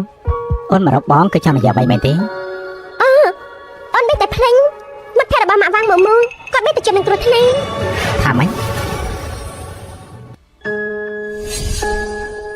ថាអ្វីនាងនិយាយថាមនុស្សម្នាក់ដែលនៅក្នុងផ្ទះខ្ញុំនោះមិនមែនប្រពន្ធខ្ញុំទេហីមែនហើយចូលនាងជានរណានាងគឺជាបិសាចពាក់មុខមនុស្ស អូននិយាយថាវាំងមុខមូផ្លាស់ប្ដូរថាមកពើបិសាចទេ មិនមែនទេគឺមានមនុស្សចំណានគាត់ចង់ជំនួសគាត់ យល់ហើយបងនឹងទៅបញ្យល់ប្រាប់ម៉ែបានច្បាស់បងមានអូនណាបងនឹងទៅបញ្យល់ប្រាប់ម៉ែឲ្យបានច្បាស់លាស់អូនមិនបាច់បារម្ភទេហើយនៅចំពោះមុខបងមិនបាច់ភ័យទេហេយ៉ាទាំងកណ្ដាលថ្ងៃខ្ញុំក៏មើលពួកបងមិនឃើញដែរឯងមានរឿងអីគ្មានរឿងអីទេមកឲ្យខ្ញុំមកប្រាប់ពួកបងថាគាត់ទៅលេងផ្ទះវ៉ាមុកហើយថាម៉េចរឿងនេះមិនមែនក្រាបពេលគូលីហឹងទៅហើយប្រាប់លោកមែនទេខ្ញុំដឹងហើយខ្ញុំមិនដឹងតតែសោះថាប្រពន្ធហូគីវ៉ាងគឺវ៉ាមុក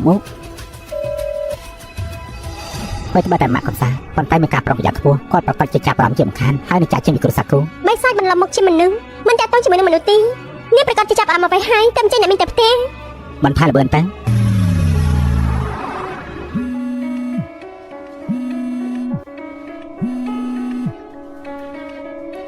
មុំ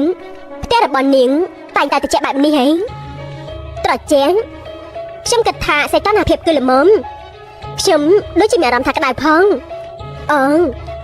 មុំខ្ញុំប្រហែលជាផ្ដាសាយហើយ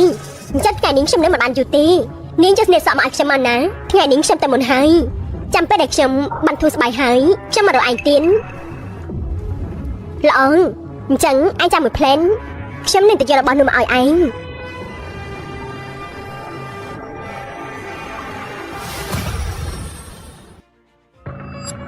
ល្អអញ្ចឹងខ្ញុំនឹងទៅរកមើលឯងចាំខ្ញុំមួយផ្លែនថ្ងៃនេះខ្ញុំនឹងយករបស់នោះមកឲ្យឯងល្អ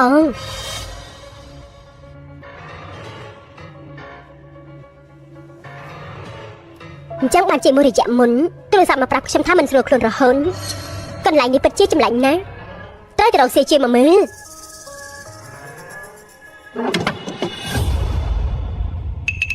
នេះជាសម្លេងអីហ្នឹងអៃរូ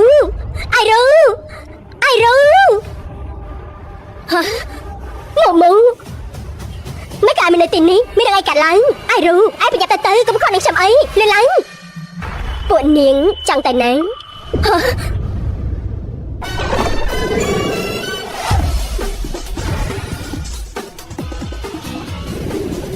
គូលីហឹងរត់ដេញមានហងសុយឲ្យខ្លួនឯងបានរួមបញ្ចូលនូវភាពសាហាវខកខេង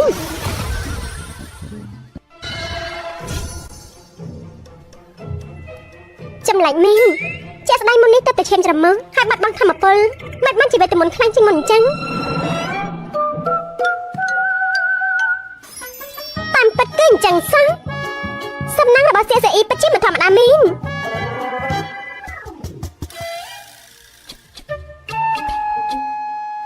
គូលីហឹងបាត់បង់ជីវិតនៅទីនេះនេះទូសានទីបំផុតនាងមកហើយមុននេះនឹងប្រាប់ថាប្រពន្ធខ្ញុំត្រូវបិសាចទៅបុកមាត់ខ្ញុំចង់ប្រាប់ថាខ្ញុំចេញពីសកម្មតាមការងាររហូតផ្ទះខ្ញុំក៏មិនហ៊ានមកវិញដែរប៉ុន្តែខ្ញុំបារម្ភប្រពន្ធខ្ញុំអញ្ចឹងហើយបានជាខ្ញុំនៅតែអែបចិញ្ចាំងនេះលួចមើលនាងតែប៉ុណ្ណោះណា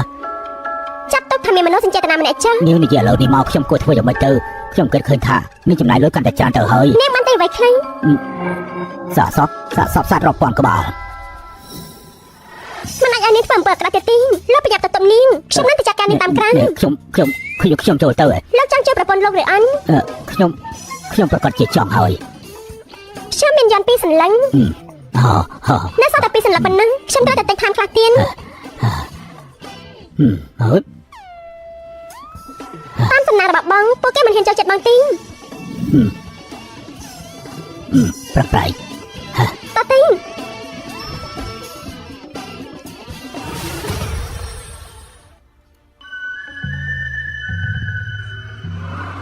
លោកប្តីមិនក៏ស្រាប់តែបងមកវិញអញ្ចឹងអូថ្មីនេះគឺរវល់បន្តិចណាអត់ទៅហើយម្សិលមិញទៅបញ្ចប់បេសកកម្មការងារពេលបងត្រឡប់មកវិញតើមានធ្វើអ្វីឲ្យអូនភ្ញាក់ផ្អើលឬអន់មិនមានអ្វីភ្ញាក់ផ្អើលនោះទេគឺជាការបំភ័យ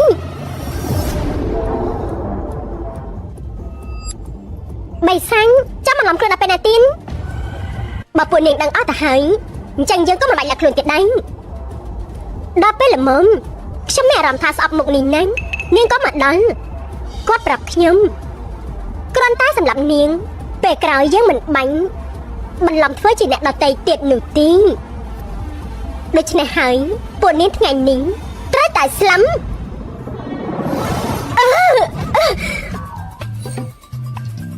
នាងប្រតាចរណៃនឹងម្ចាស់ស្រី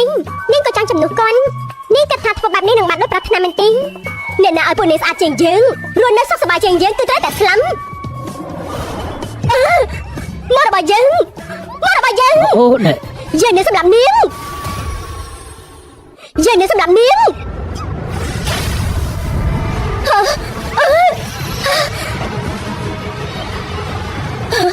ខ្ញុំសប្បុរសនាងលើអ្នកខ្ញុំផងទៅខ្ញុំក៏ជាមនុស្សកំសត់ដែរកំសាន់នាងធ្វើមនុស្សស្លាប់ច្រើនយ៉ាងនេះនាងមិនអាចសម្រាប់យើងទេនាងមកផ្កាកន្លះដោយដៃនាងទៅបើនាងសម្រាប់យើងនាងក៏ត្រូវតែស្លាប់ដូចគ្នារឿងនាងនឹងគឺប៉ុណ្្នឹងទេមែនទេប៉ុន្តែនាងស្មានថាដល់រឿងនេះហើយខ្ញុំអាចលើកលែងនាងមែនទេយល់សំ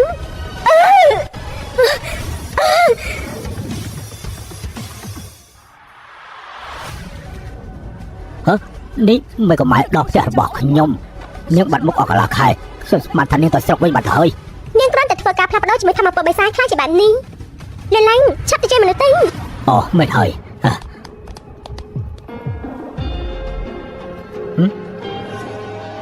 នេះជាអ្វីតា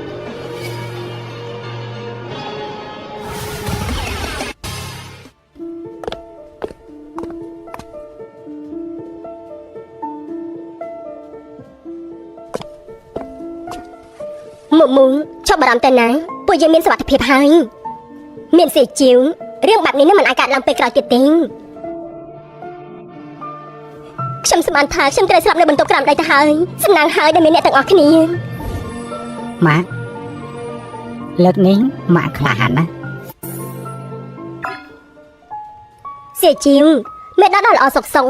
មិនបានខ្លាយទៅជាបិសាចទៅវិញព្រោះតែចរណនឹងធ្វើការគួរធ្វើល្អជាមួយប្រពន្ធក៏ការចាត់ចរណែនក៏ត្រូវបានគ្រប់គ្រងនិងផ្លាស់ប្ដូរដោយធម្មពលបិសាចដោយសារតែបែបហ្នឹងទើបខ្លាយទៅជាបិសាចបន្លំមនុស្សហេតុអីទៅខ្ញុំធ្វើល្អដាក់គាត់រហូតជីវិតអាពីគាត់ចាស់ស្ដាយក៏មិនមានសុភមង្គលក៏ចេញមកធ្វើជាម៉ែដែរក្រោយពេលមកដល់ផ្ទះធ្វើការឃើញប្តីប្រពន្ធអ្នកស្រីល្អកន្លែងនឹងគ្នាក៏កាត់ចិត្តចរណែនរួចក៏លួចសម្លៀកបំពាក់លួចស្ដាប់រឿងផ្ទាល់ខ្លួនរបស់អ្នកទាំងពីរក្រោយមកក៏លួចវិញ្ញាណរបស់ខ្លួនឲ្យទៅធម្មពលបិសាចខ្លាយជាបិសាចបន្លំមកមនុស្សចង់មកចំនួនអ្នកស្រីធម្មពលអាក្រក់ត្រូវបានចិញ្ចឹមអត់ឈប់ឈររហូតដល់ខ្លាយជាគ្មានដាំកំណត់ទីបំផុតរូបកាយក៏ត្រូវបានចោលឈ្លានពានក៏ខ្លាយជាសភាពបិសាចបន្លំមកមនុស្សបែបនេះហើយប្រពន្ធសម្លាញ់កុំទៅបានអ្នកនាងធូសានទេកុំអីឥឡូវនេះបងនៅក្នុងអន្តៈបិសាចគឺបន្លំដូចអូនបេះបិទណាលោកប្តីនេះមិនមែនជាកំហុសរបស់បងទេប៉ុន្តែផ្ទះនេះថ្ងៃក្រោយខ្ញុំលែងហ៊ាននៅហើយមិនអីទេអូនចង់នៅផ្ទះណាក៏នៅចុះណាខ្ញុំចង់នៅផ្ទះទី1ដែលយើងទិញនៅហាយឆឹងពេលដែលយើងរៀបការនោះទោះបីជាផ្ទះតូចបាច់បាំងប៉ុន្តែផ្ទះនោះពោពេញទៅដោយការចងចាំដ៏រីករាយរបស់ពួកយើងទាំងអស់ល្អអ្នកនាងធូសានខ្ញុំសូមអភ័យទៅចំពោះការមិនគួរសមចំពោះអ្នកនាងប្រហែលថ្ងៃមុនសូមអ្នកនាងអភ័យទៅផងចោះណាចាំប្រហែលថ្ងៃទៀតពេលដែលប្រពន្ធខ្ញុំបានធូរស្បើយហើយពួកខ្ញុំនឹងទៅគោរពថ្លែងអំណរគុណដល់នាងទៀតម៉ែនខ្ញុំសូមនាំភរិយាទៅសម្រាប់មុនហើយ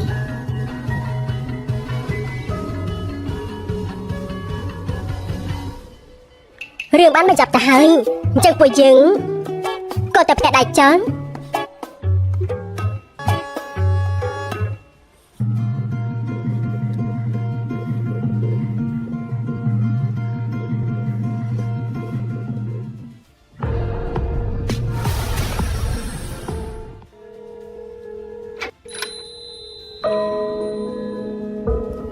រកអូននេះចាំមែន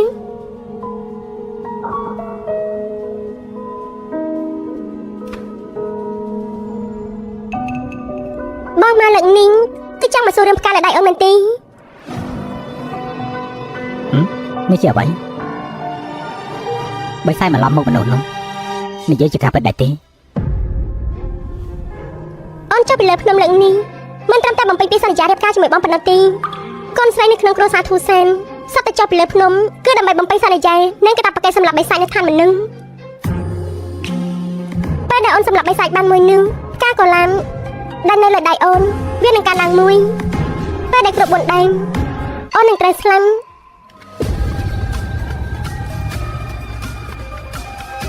ចាំបានន័យថា ការរៀបការអាចដំណើរសារនៅលើខ្លួនអូនគឺខ្លាចទេមែនទេក៏អញ្ចឹងបានន័យថាការរៀបការអាចដំណើរសារនៅលើខ្លួនអូនបានទេតើមែនឬក៏អត់អូនក៏មិនដឹងដែរប៉ុន្តែអូនគិតថាលោកតានឹងមិនកុហកអូនទេតាំងពីតូចមកអូនក៏ដឹងថាអូនមិនអាចលើសពីអាយុ22ឆ្នាំឡើយឬក៏អាចនិយាយបានថាអាពាហ៍ពិពាហ៍មួយនេះគឺបងជាអ្នកផ្ដល់សង្ឃឹមឲ្យអូនទោះបីចុងក្រោយមិនអាចសម្រេចបានក៏អូនគិតថាគ្រប់គ្រាន់ដែរអូនពិតជាមានសុភមង្គលជាងកូនស្រីគ្រួសារធូសានដតៃទៀតយ៉ាងហោចណាស់អូនក៏នៅមានសង្ឃឹម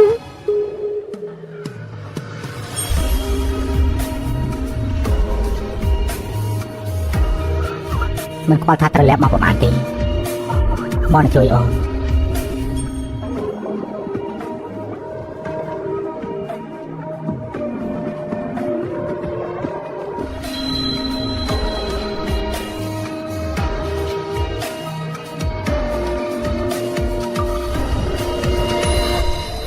នៅផ្ទះមិនជាលើសបោះណាទេមិនបាននិយាយលេងស្ដីទេចោពិធីមង្គលការនេះណែសៀវជាវលោកតារៀបចំអាពាហ៍ពិពាហ៍នេះឲ្យចៅតែចៅយល់ព្រមដែរទេហ្នឹងហ៎ខ្ញុំស្រឡាញ់នាងធំឡើងធ្វើជាភរិយាខ្ញុំបានទេ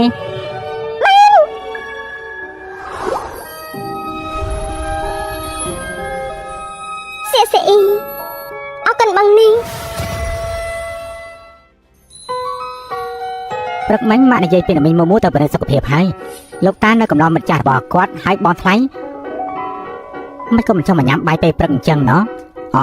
យកមិញនឹងដេកជឿនដេកយូរបន្តិចបងថ្លៃចេះដេកស្ពឹកដែរទោះបីជាមានផ្គររន្ទះក៏ក្រឹកក្រែងពីម៉ោង6ថ្ងៃក៏ហាត់គុណរាល់យប់មើលទៅខ្ញុំចិត្តបានពោក្មួយហើយខ្ញុំចិត្តបានពោក្មួយហើយតែព្រាប្រាស់ស្អីហ្នឹងនាងគ្រាន់តែចង់ដេកយប់បន្តិចហើយរឿងផ្កាកលាបនៅលើដៃរបស់នាងកុំប្រាប់ម៉ាក់ហើយនឹងលោកតាបើមិនអញ្ចឹងត្រូវនិយាយច្រើននាំឲ្យខូចចិត្តទៅចិត្តចោលដឹងថាបងស្រឡាញ់ប្រពន្ធជាងគេហើយ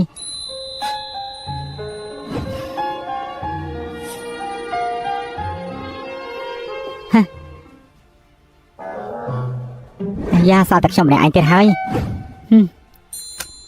មួយថ្ងៃគេមើលផ្សាយផ្ទាល់មិនដឹងថាពេលណាទៅខ្ញុំអាចញ៉ាំបាយជាមួយមនុស្សដែលស្រឡាញ់បានទេនាងកំពុងធ្វើស្អីហ្នឹងហាថ្ងៃនេះមានពេលទំនេរដែរទេល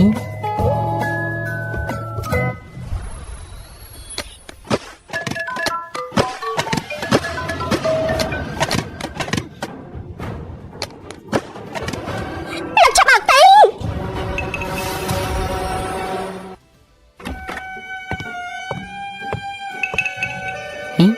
មុននេះមាននាទីនេះសោះមិនក៏បាត់អញ្ចឹងហ្នឹង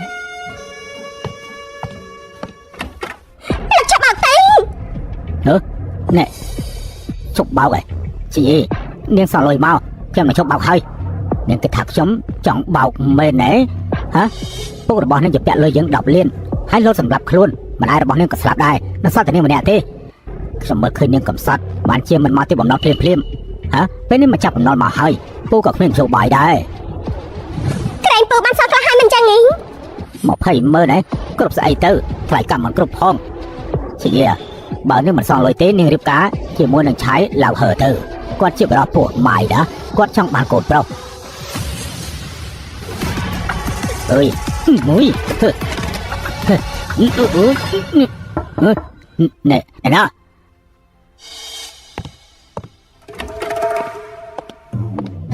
នាងជាណាគេ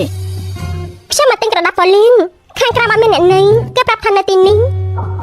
ស្ដីប្រាស់គ្មានមនុស្សទេទៅនាងហ៊ានបើហើនផងអីអូយគេជានាងកុំខ្លាំងខ្ញុំមកដល់ហើយវ៉ាងអីឈិញនាងគ្មានលុយសងតែហៅមនុស្សមកជួយសងលុយអីទៅប្រកាសជាលុយ10លានដែលពុកស្លាប់នាងជាពាក់ខ្ញុំហើយល្អមិនក៏ខ្ញុំចាំថាបានយ៉ាងហួរមិនខ្ចីលុយរបស់លោក10លានអញ្ចឹងមិនមែន10ម៉ឺនទេរឿងនេះមិនគិតទៅ100000ស្អីទៅ ដាស់ខ្ចីប្រាក់គាត់ឲ្យខ្ញុំសរសេរគឺ10លានមានលេខជាអក្សរយ៉ាងច្បាស់ទៀតផងខ្ញុំមិនបានបោកប្រាស់ទេខ្ញុំសរសេរច្បាស់លាស់ណាស់មែននេះប៉ុន្តែ100000តាមកំណត់ឆ្វេងកំណត់ស្ដាំមួយក៏ខ្លាយជា10លានចឹងមែនទេមិនមែនទេនាងជាណាចេះដឹងរឿងរបស់គេគឺជាបងថ្លៃរបស់សេជីងធីងអូជាគ្រួសាររបស់វាសោះហ៎ចង់ញ៉ាយស្រីហើយឯងមិនចេញថ្លៃ10លានហ៎នៅនិយាយថាខ្លួនជាអ្នកប្រុសទី2នៃអ្នកលំដាប់លេខ1ទៀតផងហើយឆាយឆឹងឯងលោកក៏ថាបងខ្ញុំជាមនុស្សល្ងងមែនទេណែហ្វាធីងអ៊ីនាងចាំទុកណានាងមិនអាចរួចខ្លួនបានទេថ្ងៃនេះបើមិនឲ្យសារស្រីម្នាក់នេះទេខ្ញុំមិនលើកលែងឲ្យនាងទេណានាងត្រូវតែចាំទុក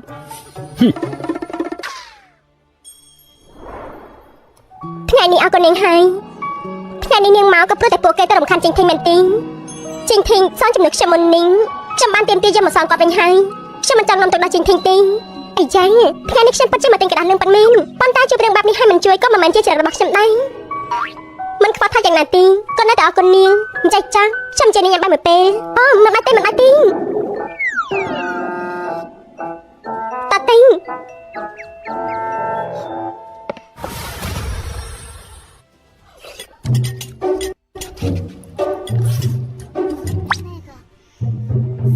សេជាង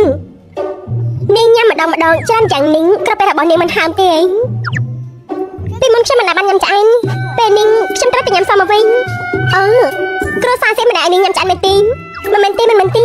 ខ្ញុំគ្រាន់តែមានអារម្មណ៍ថាខ្មាស់ពេលដែលពួកគេដឹងថាខ្ញុំញ៉ាំច្រើនអញ្ចឹងសេជាងលើខ្ញុំយកមកមិនក្រុមនាងញ៉ាំសិនចាខ្ញុំទៅហៅយករបស់បន្ទិញ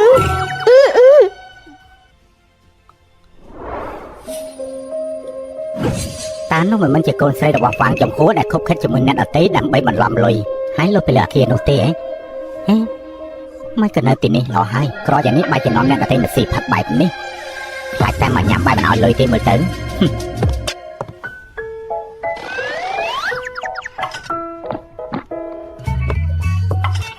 សរុបគឺ2580 យន់មកលុយរយឲ្យអាចទៅវិញបានយ៉ាប់ម៉េចចង់ញ៉ាំបាយមិនឲ្យលុយមែនទេតែកណ្ដាបងតាមវីស៊ីងតែកណ្ដាបងតាមលីផេចាបើមិនបងតាមវីស៊ីងទេបងតាមលីផេក៏បានដែរហាងរបស់យើងមិនទទួលបងថ្លៃផ្សេងគ្នាទេ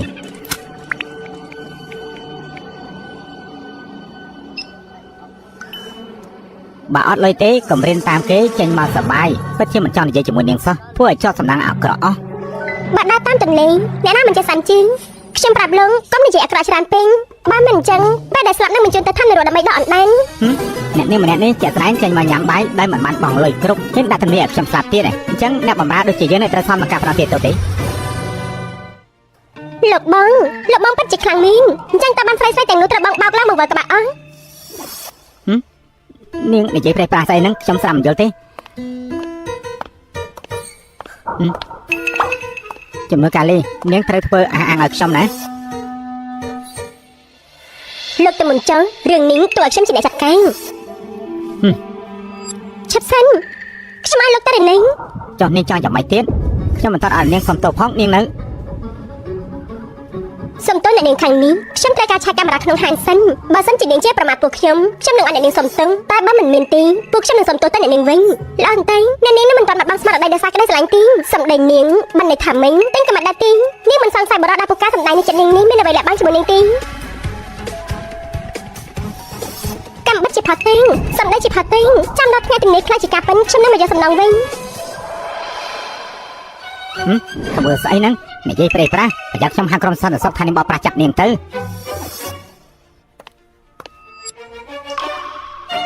ខ្ញុំទិញ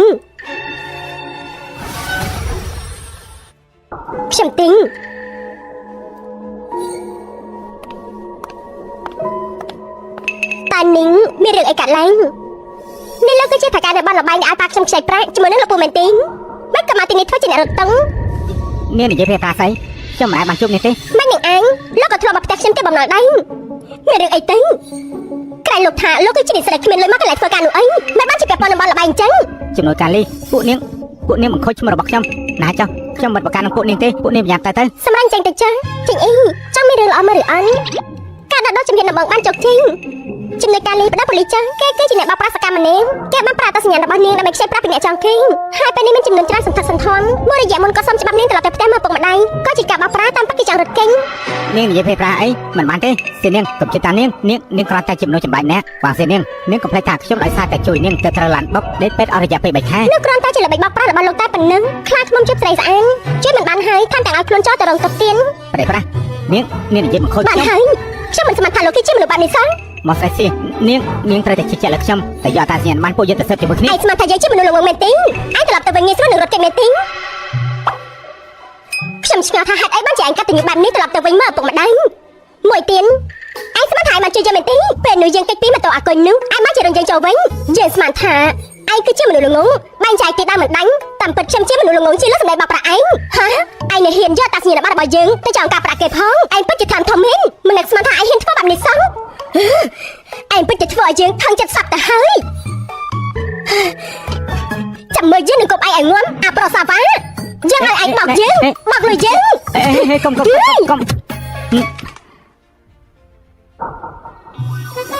អើយទៅប៉ោះប៉ូលីសជាមួយយើងនឹងឲ្យអាមនុស្សថោកទៀតដូចជាឯងដឹងថាយើងមិនងាយបោកនោះទេទៅយ៉ាហើយត្រង់អើយស្ដាប់លើអ្នកចិត្តខាងមានរឿងខ្ញុំក៏មិនមើលនាងតែខ្ញុំមិនអីទេ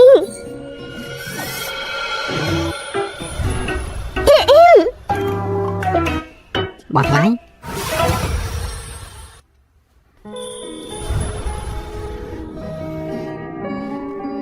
អរគុណបោះថ្លៃបើកុំតែមានបងជួយឈិញអ៊ីពេលនេះមិនដឹងថាយ៉ាងម៉េចទៅហើយទេមិនអីទេកុំចាត់អាក្រក់សង្គ្រោះល្អជាអ្វីដែលគ្រួសារទូសានចិនត្រូវតែធ្វើប៉ុន្តែខ្ញុំឆ្ងល់នេះឈិញអ៊ីមិនបានជាប៉ានាងទៅស្លាប់សោះពួកគាត់ក៏បញ្ញាបបាញ់ចែកម្ដងម្លេះពីមុនខ្ញុំគិតថាលោកពូនិងលោកប៉ាទៅរកលុយគឺដើម្បីជួយផ្ទះរបស់យើងប៉ុន្តែពេលនេះខ្ញុំគិតថាប្រហែលជាមានអ្វីដែលនៅពីក្រោយទៀនមានន័យថាមិញខ្ញុំក៏មិនដឹងដែរយើងគិតថាការស្លាប់របស់ឪពុកនាងគឺពាក់ព័ន្ធជាមួយលោកពូនាងខ្ញុំគ្រាន់តែមិននឹកស្មានថាមនុស្សដូចជាលោកប៉ែហេតុអីក៏រើសយកការសម្លាប់ខ្លួនបញ្ចប់ជីវិតខ្លួនឯងយ៉ាងនេះទៅវិញ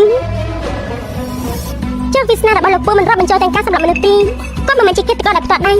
ខ្ញុំពេលនេះគ្រាន់តែសង្ឃឹមថាផ្ទះដែលប៉ាម៉ារបស់ខ្ញុំបានទុកឲ្យនឹងមិនត្រូវបានគេដណ្ដើមទេបើសិនជាគ្មានផ្ទះមួយក្នុងនោះខ្ញុំនឹងមិនសល់អ្វីទាំងអស់ឈិញអីបើសិនជាមានរឿងផ្សេងខ្ញុំពិតជាមិនអាចជួយបានមែនប៉ុន្តែបើរឿងរស់រើផ្ទះខ្ញុំអាចជួយនឹងបានលោកពូគិតថាខ្ញុំរៀនផងធ្វើការផងរកលុយបានទិញនេះគាត់ឲ្យខ្ញុំរៀបការជាមួយនឹងបរិយាកម្លាំងម្នាក់នៅក្នុងភូមិតែទោះជាខ្ញុំស្លាប់ក៏មិនព្រមអញ្ចឹងហើយលោកពូក៏ទៅនិយាយជាមួយអ្នកអភិវឌ្ឍថាផ្ទះដែលពុកម្ដាយខ្ញុំបានសោះទៅអញលោកបំណត់មែនហើយក៏ដណ្ដើមផ្ទះរបស់ខ្ញុំទៅនាងនឹងថាជាក្រុមហ៊ុនអ្វីទីខ្ញុំដឹងជាក្រុមហ៊ុនអចលនៈទ្រព្យលីហឹងឈិញអីនាងរងមនុស្សត្រូវហើយមកថ្លៃរបស់ខ្ញុំជាអ្នកមានគុណសង្គ្រោះជីវិតរបស់គូលីហឹងនៃក្រុមហ៊ុនលីហឹងប៉ិតមែនទេប៉ុន្តែខ្ញុំលេងនៅចិត្តខាងនិយាយថាគម្រោងមួយនេះមិនមែនជារបស់លីហឹងនោះទេគឺជារបស់ប្រពន្ធគាត់គូលីហឹងគឺជាបរិយាដែលត្រូវប្រពន្ធគ្រប់គ្រងប៉ិតខ្ញុំមិនដឹងថាទឹកចិត្តចាស់ជាងអីពួកយើងនឹងចាត់ការនាង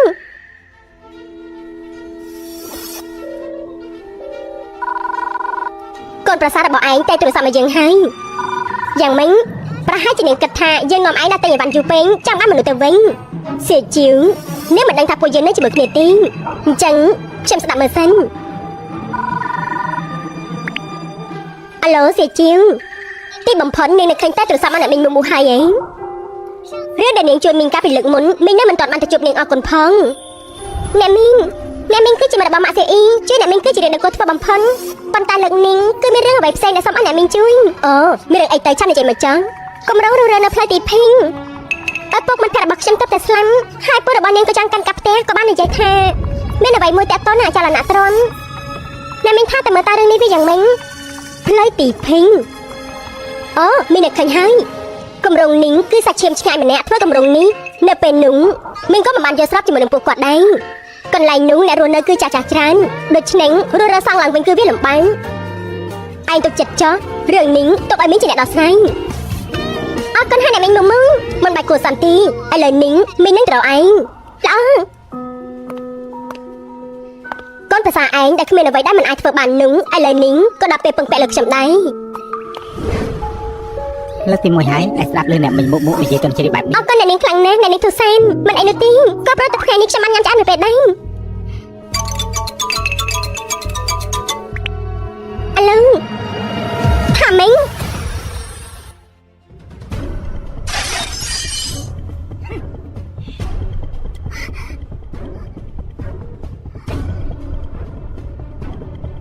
ហេតុអីបានជាអ្នកទាំងពីរធ្វើបែបនេះហេតុអីទៅ ហេតុអីជំពាក់បំណុលសំដងគឺជារឿងដែលត្រូវធ្វើលោកគឺជាពលរបស់ឈិញអ៊ីហេតុអីលោកពូបំផ្លាញសារកាន់ទុករបស់ប៉ានាងអញ្ចឹងវាយ៉ាងម៉េចលោកប្រុសទី2នៃគ្រួសារសៀវាជារឿងគ្រួសាររបស់យើងបើសិនជាលោកគ្មានបំណុលចំពោះនាងតូននេះទេលោកកុំខ្វល់លោកណែជិះគ្នាធ្វើអីហ៎មានពេលខ្វល់កំណុំពួកឯងទេថ្ងៃនេះខ្ញុំមកយកប្លង់ផ្ទះនេះរុះរើឬក៏អត់និយាយមួយម៉ាត់មកកុំចំណាយពេលវេលារបស់ខ្ញុំអត់ប្រយោជន៍ឲ្យសោះណា ខ្ញុំមិនរើទេ រើឥឡូវនេះ នេះជាមរតកប៉ាខ្ញុំលោកគ្មានសិន អូហ៎មិនឬក៏អត់ហេ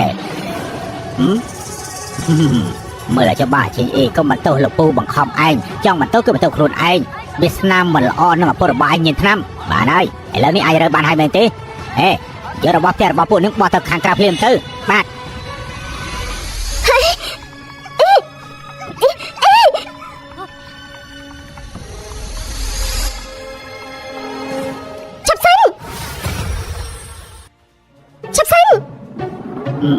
លោកធានវាងขึ้นរិមអ្នកនេះហើយដែលបាយខ្ញុំទៅជាយ៉ាងនេះ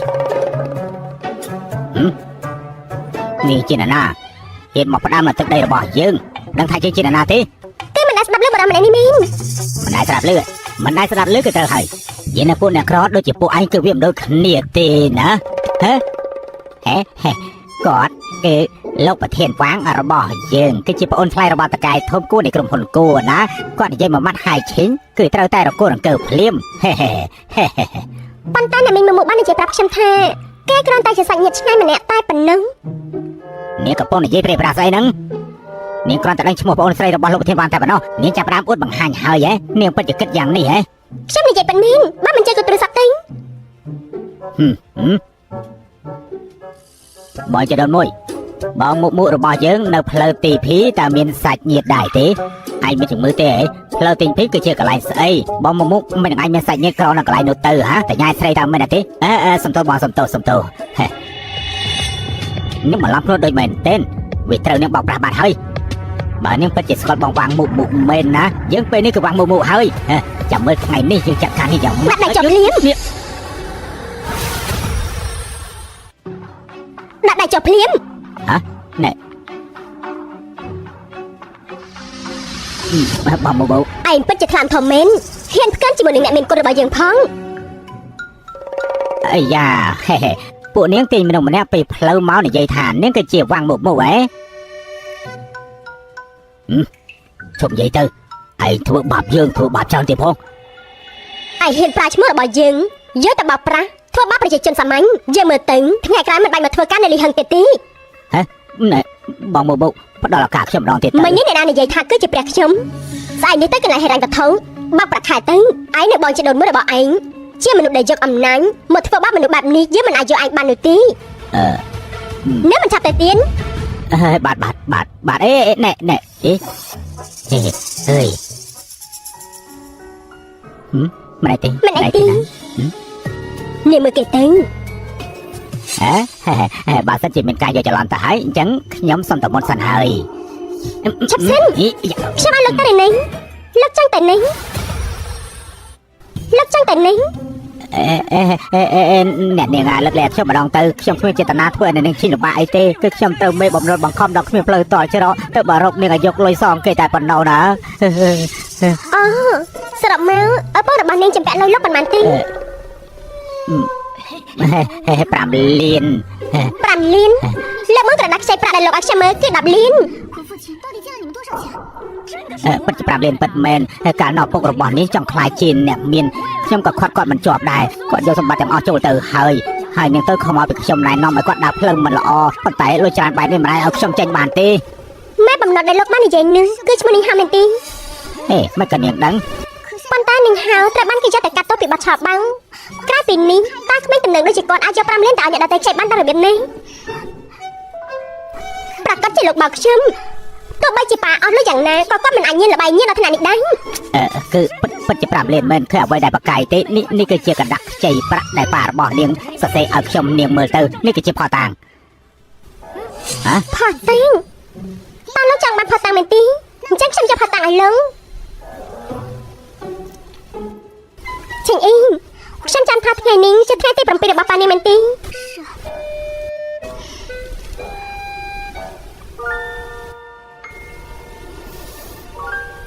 ល្អ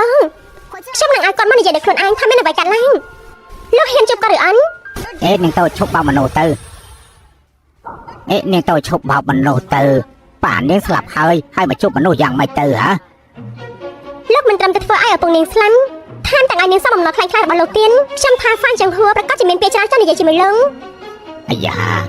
នាងមើលទៅមិនយូរប្រហែលទេយើងខ្លាចទៅជាសាច់ញាតិជាមួយគ្នាហើយមិនបាច់បន្លាចខ្ញុំយ៉ាងនេះទេប៉ិនមីងបងទីពីពិតជាស្រឡាញ់ឈិងអ៊ីគេមិនត្រឹមតែទន់ភ្លន់ហើយថែមទាំងស្មោះត្រង់ទៀតគ្រួសាររបស់យើងសុទ្ធតែចូលចិត្តឈិងអ៊ីប៉ុន្តែបន្លាយឬមិនបន្លាញបន្តិចទៀតគង់តែដឹងលើពីនេះបើសិនជាឈិងអ៊ីយកព្រមជាមួយនឹងបងទីពីរបស់ខ្ញុំអ្នកដតេខ្ញុំមិនដឹងប៉ុន្តែសម្រាប់ខ្ញុំជាបងថ្លៃខ្ញុំនឹងឲ្យបណ្ណាការមាស999អ្នកនាងធូសែនមាស1999អញ្ចឹងតម្លៃរាប់រយលានហើយគ្រួសារសិមិនមែនខ្វល់លើ5លាននោះទេប៉ុន្តែយើងក៏មិនអាចចាញ់បាក់ដល់មិនដឹងខ្យល់អ្វីដែរពេលនេះយើងអាចសួរប៉ារបស់នាងបានតែគាត់ខ្ចីលុយរបស់លោកប៉ុណ្ណេះ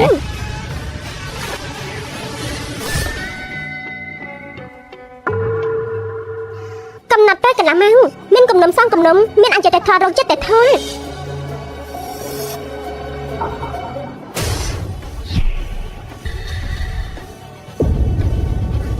ណែលោកជាហ្វាងយន្តហួរអើយយើងខ្ចីលុយឯង5លានទៅពេលណាហ៎ពេលនោះមិនដៃរបស់ជនឈឺឈឺធ្ងន់ត្រឹមតែលុយ10មិនក៏គ្មានយើងវាយឯងពួកឯងបង្ខំឲ្យយើងលេងល្បែងហើយដល់បោកប្រាស់យើងទៀតពួកយើងជាសាច់ញាតិនឹងគ្នាប៉ុន្តែបែរជាធ្វើឲ្យយើងខ្សែធនអស់ពីផ្ទះហើយនៅចែកផលប្រយោជន៍ទៀតហើយសំមុខឯងហើយពួកឯងហ៊ានបោកកូនស្រីរបស់យើងទៀតឯងនឹងមានមុខមកទៀតឯងនឹងចង់ទាលុយពីកូនស្រីរបស់យើងទៀតមិនដែរទេមកឯងលុបលុនយ៉ាងនេះហើយខ្ញុំដីហ៊ានហើយខ្ញុំដីហ៊ានហើយតែហ្វាញចង្ហួរខ្ញុំខុសហើយ10ម៉ឺននោះខ្ញុំក៏យកបោដែរនេះ10ម៉ឺនខ្ញុំហាយចោល10ម៉ឺនខ្ញុំចាំបានថាមិនតាន់10ម៉ឺនទេឈិងអ៊ីធ្លាប់ប្រាប់ខ្ញុំថាធ្លាប់ឲ្យលោក20ម៉ឺនសង10ម៉ឺនមកវិញសងលើឥឡូវនេះភ្លាមដែរអើយណែឯងហ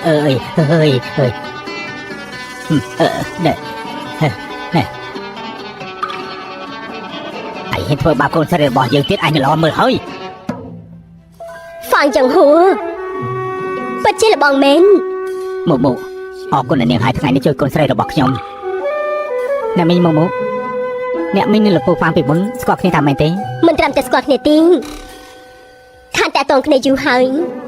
មិននឹកស្មានថាលោកនឹងនាងធ្លាក់ខ្លួនដល់ថ្នាក់នេះសោះនាងម្ដាយរបស់ឈិងអ៊ីគឺជាមិត្តល្អបំផុតរបស់ខ្ញុំកាលពីនៅក្មេងឆ្នាំនោះខ្ញុំមិនគ្រប់គ្រងការរៀបការរបស់នាងនឹងហ្វាងចង្ហួរក្រោយមកពួកយើងក៏បែកគ្នាទៅស្មានមិនដល់ថាថ្ងៃនេះគឺជាបំណុលចាស់ភាពសោកស្ដាយចុងក្រោយបងរបស់ម្ដាយឈិនអ៊ីមុនពេលដែលចាក់ចេញទៅគឺនាងបាត់បង់មិត្តដ៏សំខាន់ម្នាក់នៅក្នុងជីវិតរបស់នាងតែនាងមានរឿងអ្វីទៅកាលពីឆ្នាំមុនម្ដាយរបស់ខ្ញុំមានជំងឺមិនអាចព្យាបាលបានហើយក៏ស្លាប់ទៅ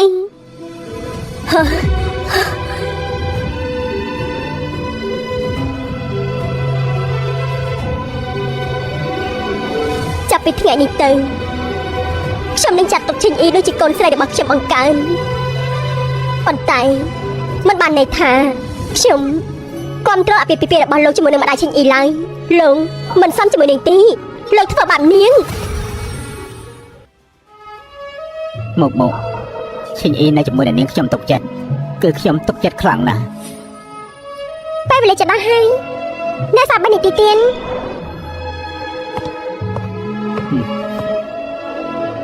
ប៉ាឈិងអ៊ីកូនលើកលែងប៉ាហើយខ្ញុំមិនអាចលេងទោសឲ្យប៉ាទេខ្ញុំពិតជាចង់សួរប៉ានេះពេលដែលប៉ាបបងពួកយើងប៉ាមិនមែនរត់ខ្លួនហើយទេមែនទេបើប៉ាសម្រាប់ថាបបងទៅហើយហេតុអីខ្វល់ខ្វាយរឿងលើកលែងទោសនឹងមិនលើកលែងទោសទៀតខ្ញុំឆ្លើយជំនួសប៉ាចឹង តាចង់បាននឹងគឺគ្រាន់តែចង់បានចិត្តស្ងប់4ម៉ាត់នេះប៉ុណ្ណឹងនៅលើលោកនេះគ្មានថ្នាំស្ដាយក្រោយទីហើយក៏គ្មានប្រសិនបាត់ដែរហើយប៉ែក៏មិនមែននៅទីនេះដែរត្រូវទីខ្ញុំសន្យាជាមួយប៉ែថាខ្ញុំនឹងរស់នៅឲ្យបានល្អបំផុតការផ្ដោតផ្ដងបានសម្រេចដល់ពេលវេលាហើយឆាប់ទៅវិញចឹង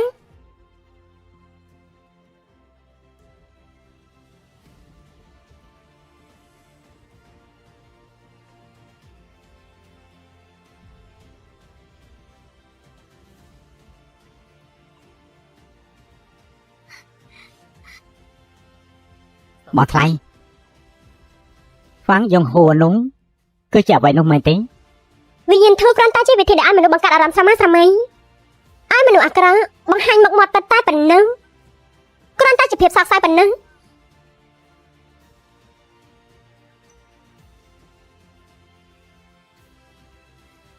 តើអូនកំពុងគិតស្អីហ្នឹងអូនគ្រាន់តែគិតថាស្ដាយក្រោយអូននឹងគិតរឿងការពីភាសាមិញទៀតហើយតើបងនឹងរៀនការឡើងកាពីថ្ងៃមិញនេះឬអត់នៅពេលដែលម៉ាក់ត្រឡប់មកវិញគាត់បាននិយាយហួសហេតុខ្លាំងណាស់គឺមិនដូចជាចរិតរបស់គាត់កាលពីមុនទេបងនិយាយទៅមើលតើម៉ាក់នឹងយកព្រមពីតំណែងពួកគេឬអត់គាត់ប្រកាសជាយកព្រមម៉ាក់មិនមែនជាមនុស្សដែលខ្វល់ពីប្រវត្តិទេគាត់មានចរិតជាស្រីគ្រួសារអ្នកមានក៏ដោយប៉ុន្តែគ្មានការវិនិច្ឆ័យលើមនុស្សម្នាក់ទេគឺគាត់មើលលើចរិតរបស់ពួកគេហើយមិញមកបងហើយនឹងប្រធានគូពួកគាត់អត់មានកូនទៀតពួកគាត់លំបាកណាស់ទៅអាចនៅជាមួយគ្នាបានអញ្ចឹងពួកយើងប្រហែលជាចិត្តបានញ៉ាំម្ហូបការហើយមែនទេអូនគាត់តែខ្វល់ពីមង្គលការរបស់ពួកយើងថាត្រូវធ្វើយ៉ាងម៉េចនៅពេលណាទៅមិនបានអូននៅមិនទាន់ប្រមូលខ្លះបណ្ណាការនៅឡើយនៅមិនទាន់គ្រប់គ្រាន់ទៀតអ្នកនាងជាវបងស្ទើរតែប្រមូលទិញទូសុវត្ថិភាពទាំងអស់ពេញទីក្រុងហៃឆាំងនេះហើយគឺមកធ្វើជាបណ្ណាការរបស់អូនណាអញ្ចឹងស្អែកនេះចាំអូននេះពីលេមកទៅចាតើថ្ងៃណាដែលស័ក្តិសមចុះបើសិនបណ្ដាសារមួយនេះមិនអាចដោះស្រាយបាននឹង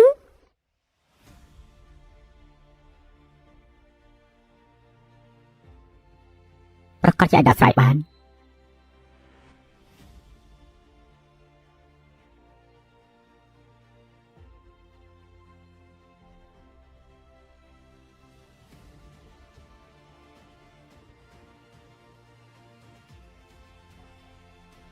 សៀវជាងបងនឹងឲ្យអូនមានរឿងអ្វីជាដាច់ខាតលោកមេប៉ាពួកគេទាំងពីរនាក់ត្រូវបានខ្ញុំចាប់ហើយនេះមានរឿងអីនឹងខ្ញុំមិនមែនត្រូវចាប់កំណត់ឲ្យទេមិនបានជិះត្រឡប់មកវិញអញ្ចឹងមែននឹងហើយតែចាប់កំណត់នៅពេលដែលពួកឯងយកព្រលឹងមកលក់ឲ្យយើងដើម្បីសងសឹកនោះក៏បានកំណត់រួចហើយថាព្រលឹងពួកឯងនឹងខ្លាចជាភ័យប៉ុន្តែនាងធូសានបាននិយាយថាគាត់នឹងផ្ដល់ឱកាសពួកយើងក្នុងនាមនាងជាមនុស្សបឋិនតោប៉ុន្តែល្មើសនឹងច្បាប់បឋិនតោដែលផ្ដល់ឱកាសឲ្យពួកឯងរស់រានមានជីវិតបាន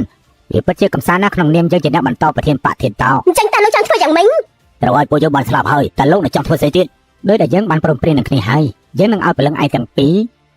ខ្លាយទៅជាផេះកុំអីធូសានជាវនាងនៅទន់ខ្សោយជាងយើងគិតទៅទៀត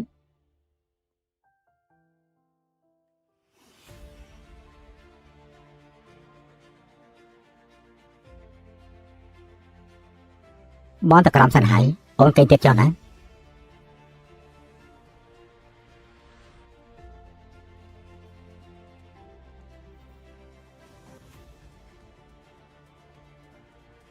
មិនបានជាខ្ញុំមានអារម្មណ៍ថាខ្ញុំដែលមិនចង់ក្រោករាល់ថ្ងៃអញ្ចឹងនៅខ្វះតែ3ខែទៀតខ្ញុំអាយុ22ឆ្នាំមិនបានជាមានការដល់តែ3តងហើយអញ្ចឹងហើយបើឲ្យស្អីដឹងគឺមានតែបន្ថែមបញ្ហាទេ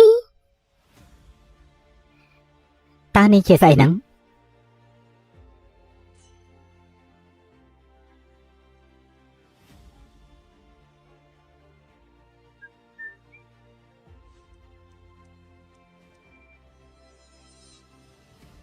បងប្រុសមួយរយៈនេះពេលយប់មកវិញខ្ញុំមិនដែលឃើញបងក្នុងបន្ទប់ទេតើបងតាណា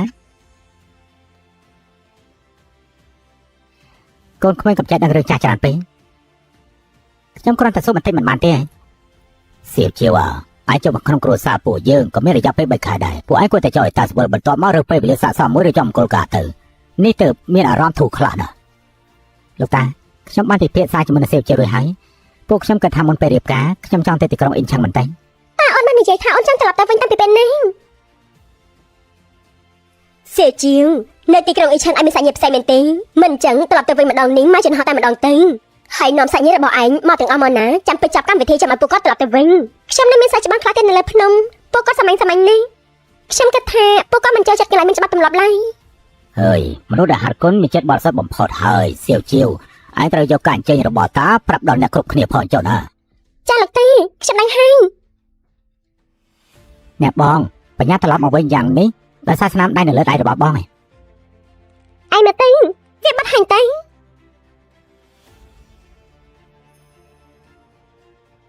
មើលទៅវាបាត់ហាញទៅពិតជាបាត់អត់ពិតមែនសៀវជាវនេះបញ្ជាក់ថាបណ្ណាសាររបស់ឯងត្រូវបានដោះហើយមែនទេពិតជាល្អណាស់អ្នកបងហើយចាអរគុណមេឃដីពេលពុតតាមថៃ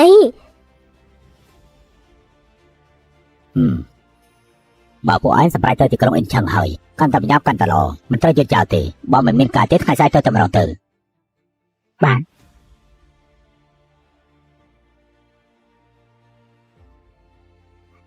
សួស្ដីសាច់ច្បាំងសាប់អូន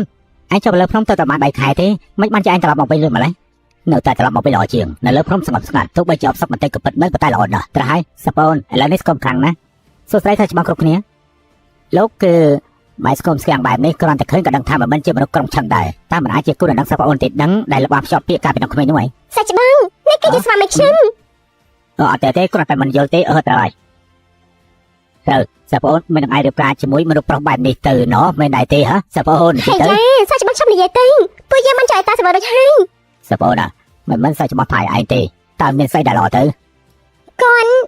តន់ភ្លិនហើយនៅល្អចំពោះខ្ញុំទៀតអ្វីដែលសំខាន់គាត់គឺជាមនុស្សប្រុសសំណាងដល់លោកតារបស់ខ្ញុំបានកំណត់តែជាកូនប្រុសសំណាងអីមិនបានជាខ្ញុំមិនឃើញសោះអញ្ចឹងការព្រឹកខ្លាំងៗពួកយើងមិនទៅដឹងហើយ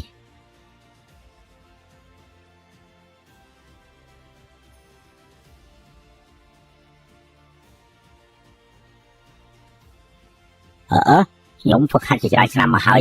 មិនអាចឃើញមានមនុស្សអីសំណាងដល់ថ្នាក់នេះទេហ៎សាប់អូនឯងពិតជាមានខ្សែភ្នែកល្អមែនគ្រូតាពិតជាសមនឹងគ្រូតាមែនពេលណាទៅខ្ញុំអាចជួបមនុស្សសំណាងល្អបែបនេះទៅណោះសាប់អូនបើអញ្ចឹងបណ្ដាសាររបស់ឯងគឺអាចស្រ័យបានហើយសាប់អូនឯងពិតជាអាចស្រ័យបានមែន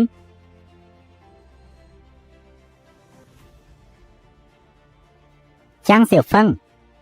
តែឯងមកផ្ទះយើងធ្វើអីយើងមករកធ្វើសានជាវតានេះណាទេតើរកអ្នកបងយើងធ្វើអីពិតជាចម្លែកមែនយើងមិនចង់នៅឲ្យប្រចៅជាមួយទេឆាប់និយាយមកហេយើងមិននិយាយទេ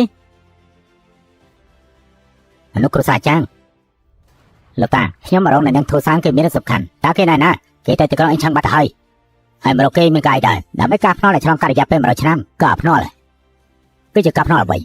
យ៉ាពេលកន្លះទាំង4ទងនៅលើដែលបងអ្នកធ្វើបានរីកអស់បណ្ដាសាក៏ខ្លាចជាកាប់ពិតអ្នកគ្រប់គ្នាដឹងអស់ហើយ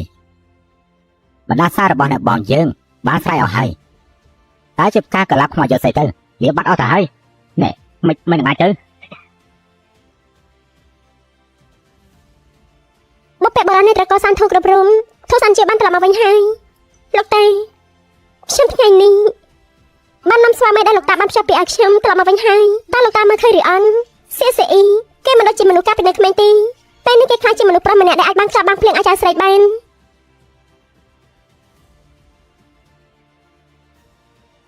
លោកតាទោះជាខ្ញុំមិនទាន់អាចរកឃើញមធ្យោបាយដែលអាចដល់បណ្ដាសានេះបាននៅឡើយប៉ុន្តែខ្ញុំពិតជាអរគុណលោកតាណាស់ដែលបានធ្វើការភ្ជាប់ពាក្យមួយនេះឲ្យខ្ញុំបើសិនជាថ្ងៃក្រោយខ្ញុំនៅតែមិនអាចនៅជាមួយគេបានយូរតទៅទៀតសូមដូនតាគ្រប់រូបជួយតាមថែរក្សាគេឲ្យមានអាយុវែងផងដូនតាគ្រប់រូបនៃតកូសានធូខ្ញុំសូមជម្រាបបងគ្រប់បាច់យ៉ាងដើម្បីជួយដល់បណ្ដាសាឲ្យដល់សៀវជាវផងចុះCCE មិនបានជាបងមានជំនឿនៅសាលាគ្រួសារដូនតាអូនយ៉ាងនេះបងកំពុងបងសួងឲ្យអូនបងមិនដឹងថាដូនតាគ្រួសារធូសានពួកគាត់នឹងទទួលបងដែរឬអត់ទេប្រកាសជាទទួលហេតុអីបានជាអូនប្រកាសយ៉ាងនេះគឺដោយសារបងបានកំណត់ដល់លោកតារបស់អូននោះអីបងថែមទាំងមានមុខមាត់សង្ហាទៀនគាត់ប្រកាន់ជាពេញចិន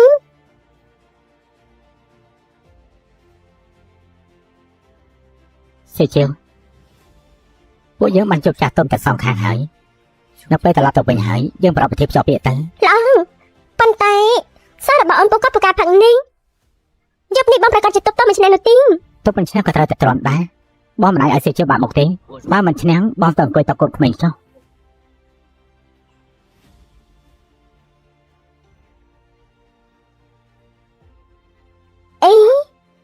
ពេលនេះសួរច្បងគួរតែធ្វើលំហាត់ប្រាណតែប្រឹងមិនបានជាថ្ងៃនេះគ្នាមនុស្សស្បែកម្នាក់អញ្ចឹង អាចកើតមើលរឿងអីដែរទេ បន្ទាប់ពីអូនផឹកស្រាស្រវឹងកាលពីជិតមិញរួចអូនភ្លេចអត់ទៅហើយ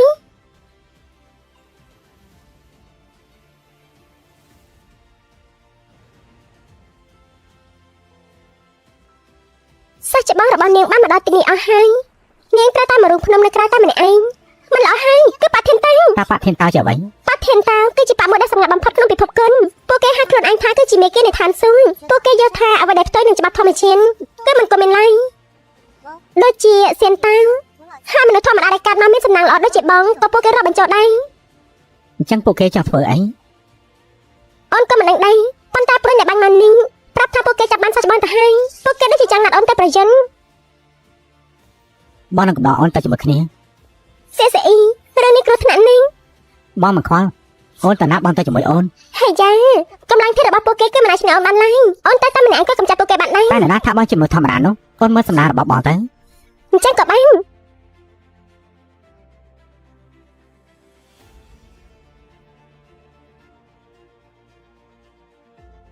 សច្បងទី3សច្បងទី2សច្បងធំសំណាញ់ហើយដល់ពួកគាត់គ្រាន់តែសន្លំ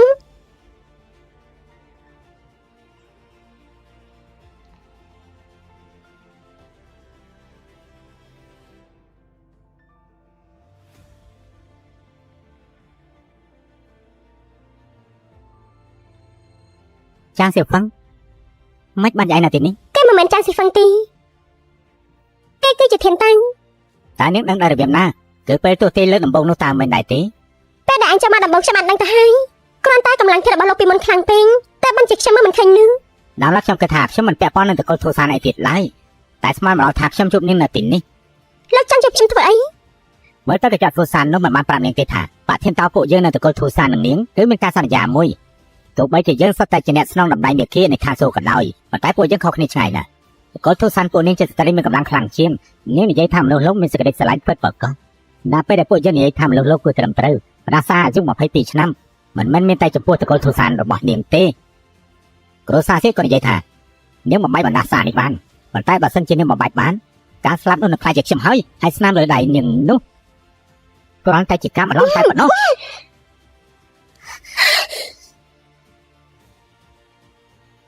អូនពិតជាកំពុងតែកុហកបងពិតមែន អូនពិតជាមិនអាចកុហកបានមែនពិតជាសំជាមនុស្សដែលលោកតាជ្រើសរើស ស្កាត់បងអាចសង្គ្រោះអូនដល់របៀបណាអូនឆាប់ប្រាប់បងមកជួយនាងគ្រាន់តែជាមនុស្សលោកធម្មតាប៉ុណ្ណោះទេតែចង់មកចិត្តជាមួយនឹងយើងផង ខ្ញុំមិនជឿថាច្បាប់ធម្មជាតិអាចយកឈ្នះស្នេហាពិនការលំលន់កំហឹងសេចក្តីស្រឡាញ់វាប្រៀបបាននឹងសមុននៃអំពើបាបអញ្ចឹងប៉ុន្តែតារាតណាមានសេចក្តីស្រឡាញ់ប្រកាសជាមានទុកអាចឆ្លងវាបាន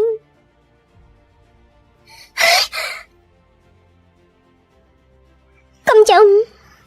បានជប់បងអូនពិតជារីករាយណាស់ទោះបីជាអូនត្រូវបានសេចក្តីស្រឡាញ់លិតត្របាក់ក៏ដោយក៏មានតម្លៃសម្រាប់អូនដែរ អត់ទេសូមកុំទៅចោលបងអី នេះជាថ្នាំបំភ្លេចតុងក្រោយពេលដែលបងលេបវាបងនឹងភ្លេចរាល់ការចងចាំរបស់អូនទាំងអស់ បងមិនត្រូវការមកភ្លេចអូនទេសៀជាងអូនបានជួយមនុស្សច្រើនយ៉ាងនេះអូនប្រកាសជាមានជួយបាយជាសំខាន់តែត្រូវទេ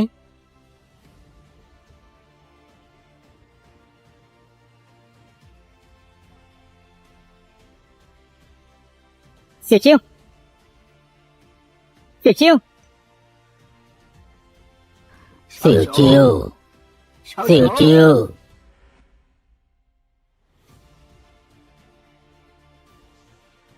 លោកទីខ្ញុំនៅតែមិនអាចបំបីបណ្ដាសានោះបានអត់ដែរខ្ញុំសុំទោសផងខ្ញុំបានធ្វើឲ្យលោកតាអស់សង្ឃឹមហើយ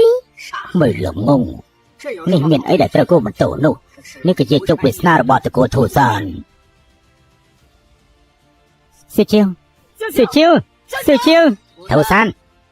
មានចាញ់ទៀតហើយតើអ្នកណានិយាយនោះ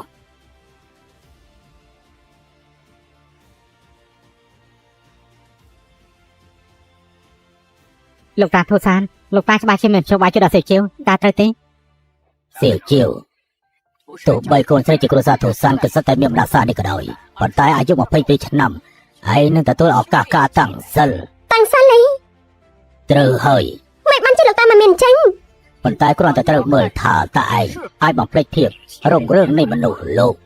លះបង់នៅអារម្មណ៍ទាំង7នៃចំណងទាំង6ហើយផ្ដោតអារម្មណ៍ទៅក្នុងលំហមួយហើយនៅការតាំងសិលវាមិនងាយស្រួលទេនៅពេលដែលឯងចូលហើយសេចក្តីស្រឡាញ់ស្អប់កុំហឹងភ្លេចចូលច្បល់គឺគ្រាន់តែជារឿងមិនពិតទេសេជឿសេស៊ូអ៊ីតើឯងជ្រើសរើសយ៉ាងណាលោកតាប្រកាសជាមានភាពបាយចិត្តដល់សេជឿហើយត្រូវទេជួយបតសេជឿអូនស្ដាប់លឺហើយណាលោកតានិយាយថាអាចជួយបានមិនអាចទេលោកនិយាយថាម៉េចមិនអាចទេមិនអញ្ចឹងមិនក៏អញ្ចឹងលោកតាធូសានលោកតាឆាប់ជួយសេជាផងទៅខ្ញុំសុំបងចៅប្រុសអ្នកដែលអាចជួយសេជាបាននោះគឺឯងហើយគឺខ្ញុំសំណើល្អរបស់ឯងបានប្រឆាំងនឹងច្បាប់នៃឋានសួគ៌បើសិនជាឯងស្ម័គ្រចិត្តបោះចោលនៅសំណើល្អរបស់ឯងទាំងអស់ឯងនឹងអាចជួយសេជារស់ឡើងវិញបានប៉ុន្តែស្របពេលនេះផងដែរនាងនឹងបំភ្លេចឯងទាំងស្រុងហើយកម្លាំងយុទ្ធសាស្ត្ររបស់នាងនឹងត្រូវសាបរលាបហើយដោយទៅនឹងការបាត់បង់នៅសំណើល្អរបស់ឯងហើយនាងនឹងខ្លាចទៅជាមនុស្សសាមញ្ញម្នាក់ជាមិនខាន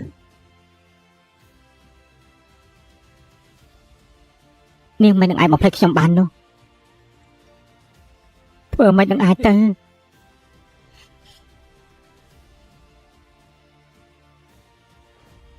សៀសអ៊ីតើឯងនឹងជ្រើសរើសបែបណាដែរ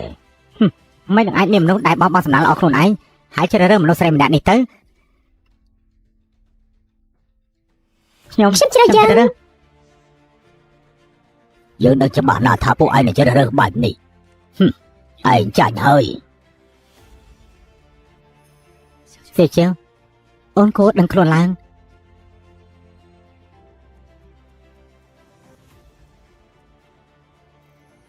សេជើយើងដឹងច្បាស់ណាស់ច្បាប់ធម្មជាតិមិនអាចប្រឆាំងបានទេទូសានលោកទៅជាអ្នកចាញ់ដ៏ធំដុំនោះសេជើអូនឈប់លេងសាច់បែបនេះទៀតទៅបានទេបងខ្លាចខ្លាំងណាស់ដឹងទេសេជើតាលោកចង់ទូទេរីអានសៀសអ៊ីតាបំពេញចង់រៀបការជាមួយអូនមែននេះឯងនិយាយថាវាជាសុភមង្គលកិច្ចការសន្យាមួយក៏បានឬក៏ឯងនិយាយថាបងបានផ្ដោតលើសង្ឃឹមឲ្យអូនបើវាមិនអាចខ្លាចជាការពិនក៏អូនគិតថាវាគ្រាន់បានដែរ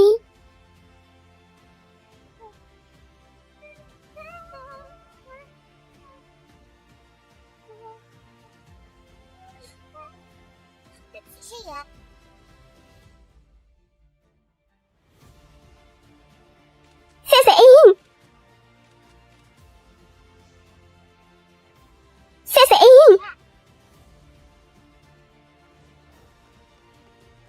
សេជីវតែនៅពិបាកនឹងខ្លួនទៀតឬអន់អត់អីហើយណាសេអ៊ីបានយកសំណាងល្អរបស់ខ្លួនឯងជាថ្នាំក្នុងការជួយសង្គ្រោះខ្ញុំគ្រាន់តែថ្ងៃក្រោយគ្រួសារសៀកនឹងមិនមានទ្រព្យសម្បត្តិស្ដុកស្ដំដោយការមុនទៀតទេហើយមកចំណេញក៏មិនរលូនដូចជាពេលមុនទៀតដែរគ្រាន់តែប៉ុណ្ណឹងទុកជាស្អីអាហារសម្បូរបែបនេះណាលោកតាញ៉ាំឡើងតលន់អស់ទៅហើយឥឡូវនេះលោកតាចាស់ហើយគួរតែថែសុខភាពឲ្យបានល្អញ៉ាំអាហារសាបប៉ិតមែនហើយរបស់មានតម្លៃទាំងអស់នោះម៉ាក់មិនចូលចិត្តសំបីតែបន្ទិញគ្រាន់តែមាន logo មួយប៉ុណ្ណឹងលក់ថ្លៃអើយថ្លៃអីចាមានតែមនុស្សឈួតទេដែលចូលចិត្តវានោះគឺជារឿងការពីមុនទេណាថ្ងៃក្រោយគឺល្អហើយមិនចាំបាច់សម្ដែងធ្វើពុនដើម្បីតែមុខមាត់ទេនោះទេថ្ងៃក្រោយម៉ាក់នឹងនៅផ្ទះមើលថែពួកឯងម៉ាក់ឥឡូវនេះពួកខ្ញុំនៅមិនតាន់ចង់បានគុណឡើយទេមិនបាច់បង្ខំពេកទេសៀជាវអាចចាំបង្កើតពេលណាគឺបង្កើតពេលនោះទៅណាថ្ងៃស្អែកខ្ញុំនឹងចេញទៅរកការងារធ្វើជា IT ម្នាក់ប៉ុន្តែការងារនៅក្នុងក្តីសម័យខ្ញុំចាំពេលសន្សំលើគ្រប់ខ្ញុំនឹងទិញផ្ទះធំមួយឲ្យក្មួយប្រុសរបស់ខ្ញុំល្អណាស់អញ្ចឹងឯងធ្វើកិច្ចសន្យាមួយមកបងប្រុសគេឈ្មោះរបស់ខ្ញុំចំពោះបងគ្មានតម្លៃសូម្បីតែបន្តិចមែនទេមិននៅឆ្នេះយ៉ាងម៉េចលោកទីងណាមីងសេចធីងខ្ញុំអរគុណអ្នកទាំងអស់គ្នាហើយគឺពួកបងគួរអរគុណអូនទៅត្រូវអូនបានលះបង់ការតាំងសិលដើម្បីពួកយើងសៀជាបោះស្រឡាញ់អូន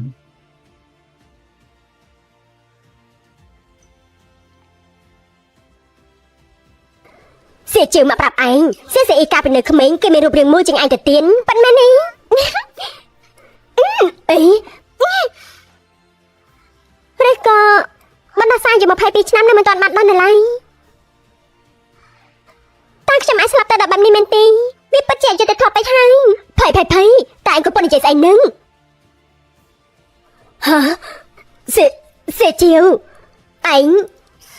មិនបានមករដូវមួយរយៈពេលហើយមែនទេគឺត្រូវហើយ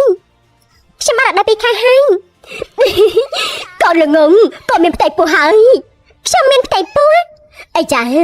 ម៉ាំងនឹងទូរស័ព្ទទៅប្រាប់ដំណឹងល្អនេះឲ្យ CCE បានដឹងណា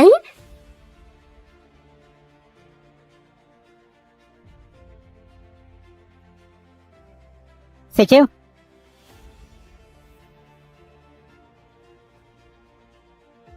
អីឆាប់លេងនឹងទៅប្រយ័ត្នកូនក្នុងផ្ទៃផងណាតើអូនមានការស្អីដែរទេបងបានលើម៉ាក់និយាយថាវាព្រឹកមិនអូនគួរខ្លាំងណាស់តើអូនត្រូវការបងកំដរទេគ្រាន់តែជាអាការៈមនុស្សចាញ់កូនទេអញ្ចឹងក៏មិនបានបងកំដរអូនទៅបណិតអីកូមិនចាំបាច់នោះទេមិនបានជាបានត្រឡប់មកវិញអញ្ចឹងពេលនេះបងមិនមានសំណាងល្អទេនេះបងមានតែខិតខំធ្វើការប៉ុណ្ណឹងតែបងអាចចិញ្ចឹមកូនរួចអូនមកងាយស្វាមីអូនទៅហើយនៅមែនទៀតឥឡូវនេះអូនទៅជាការងារដ៏ធំរបស់បងណាខ្ញុំឥឡូវថាអ្នកបងមានផ្ទៃពោះហើយតែជារឿងពិតទេដូចជានៅមានរឿងធំផ្សេងមួយទៀត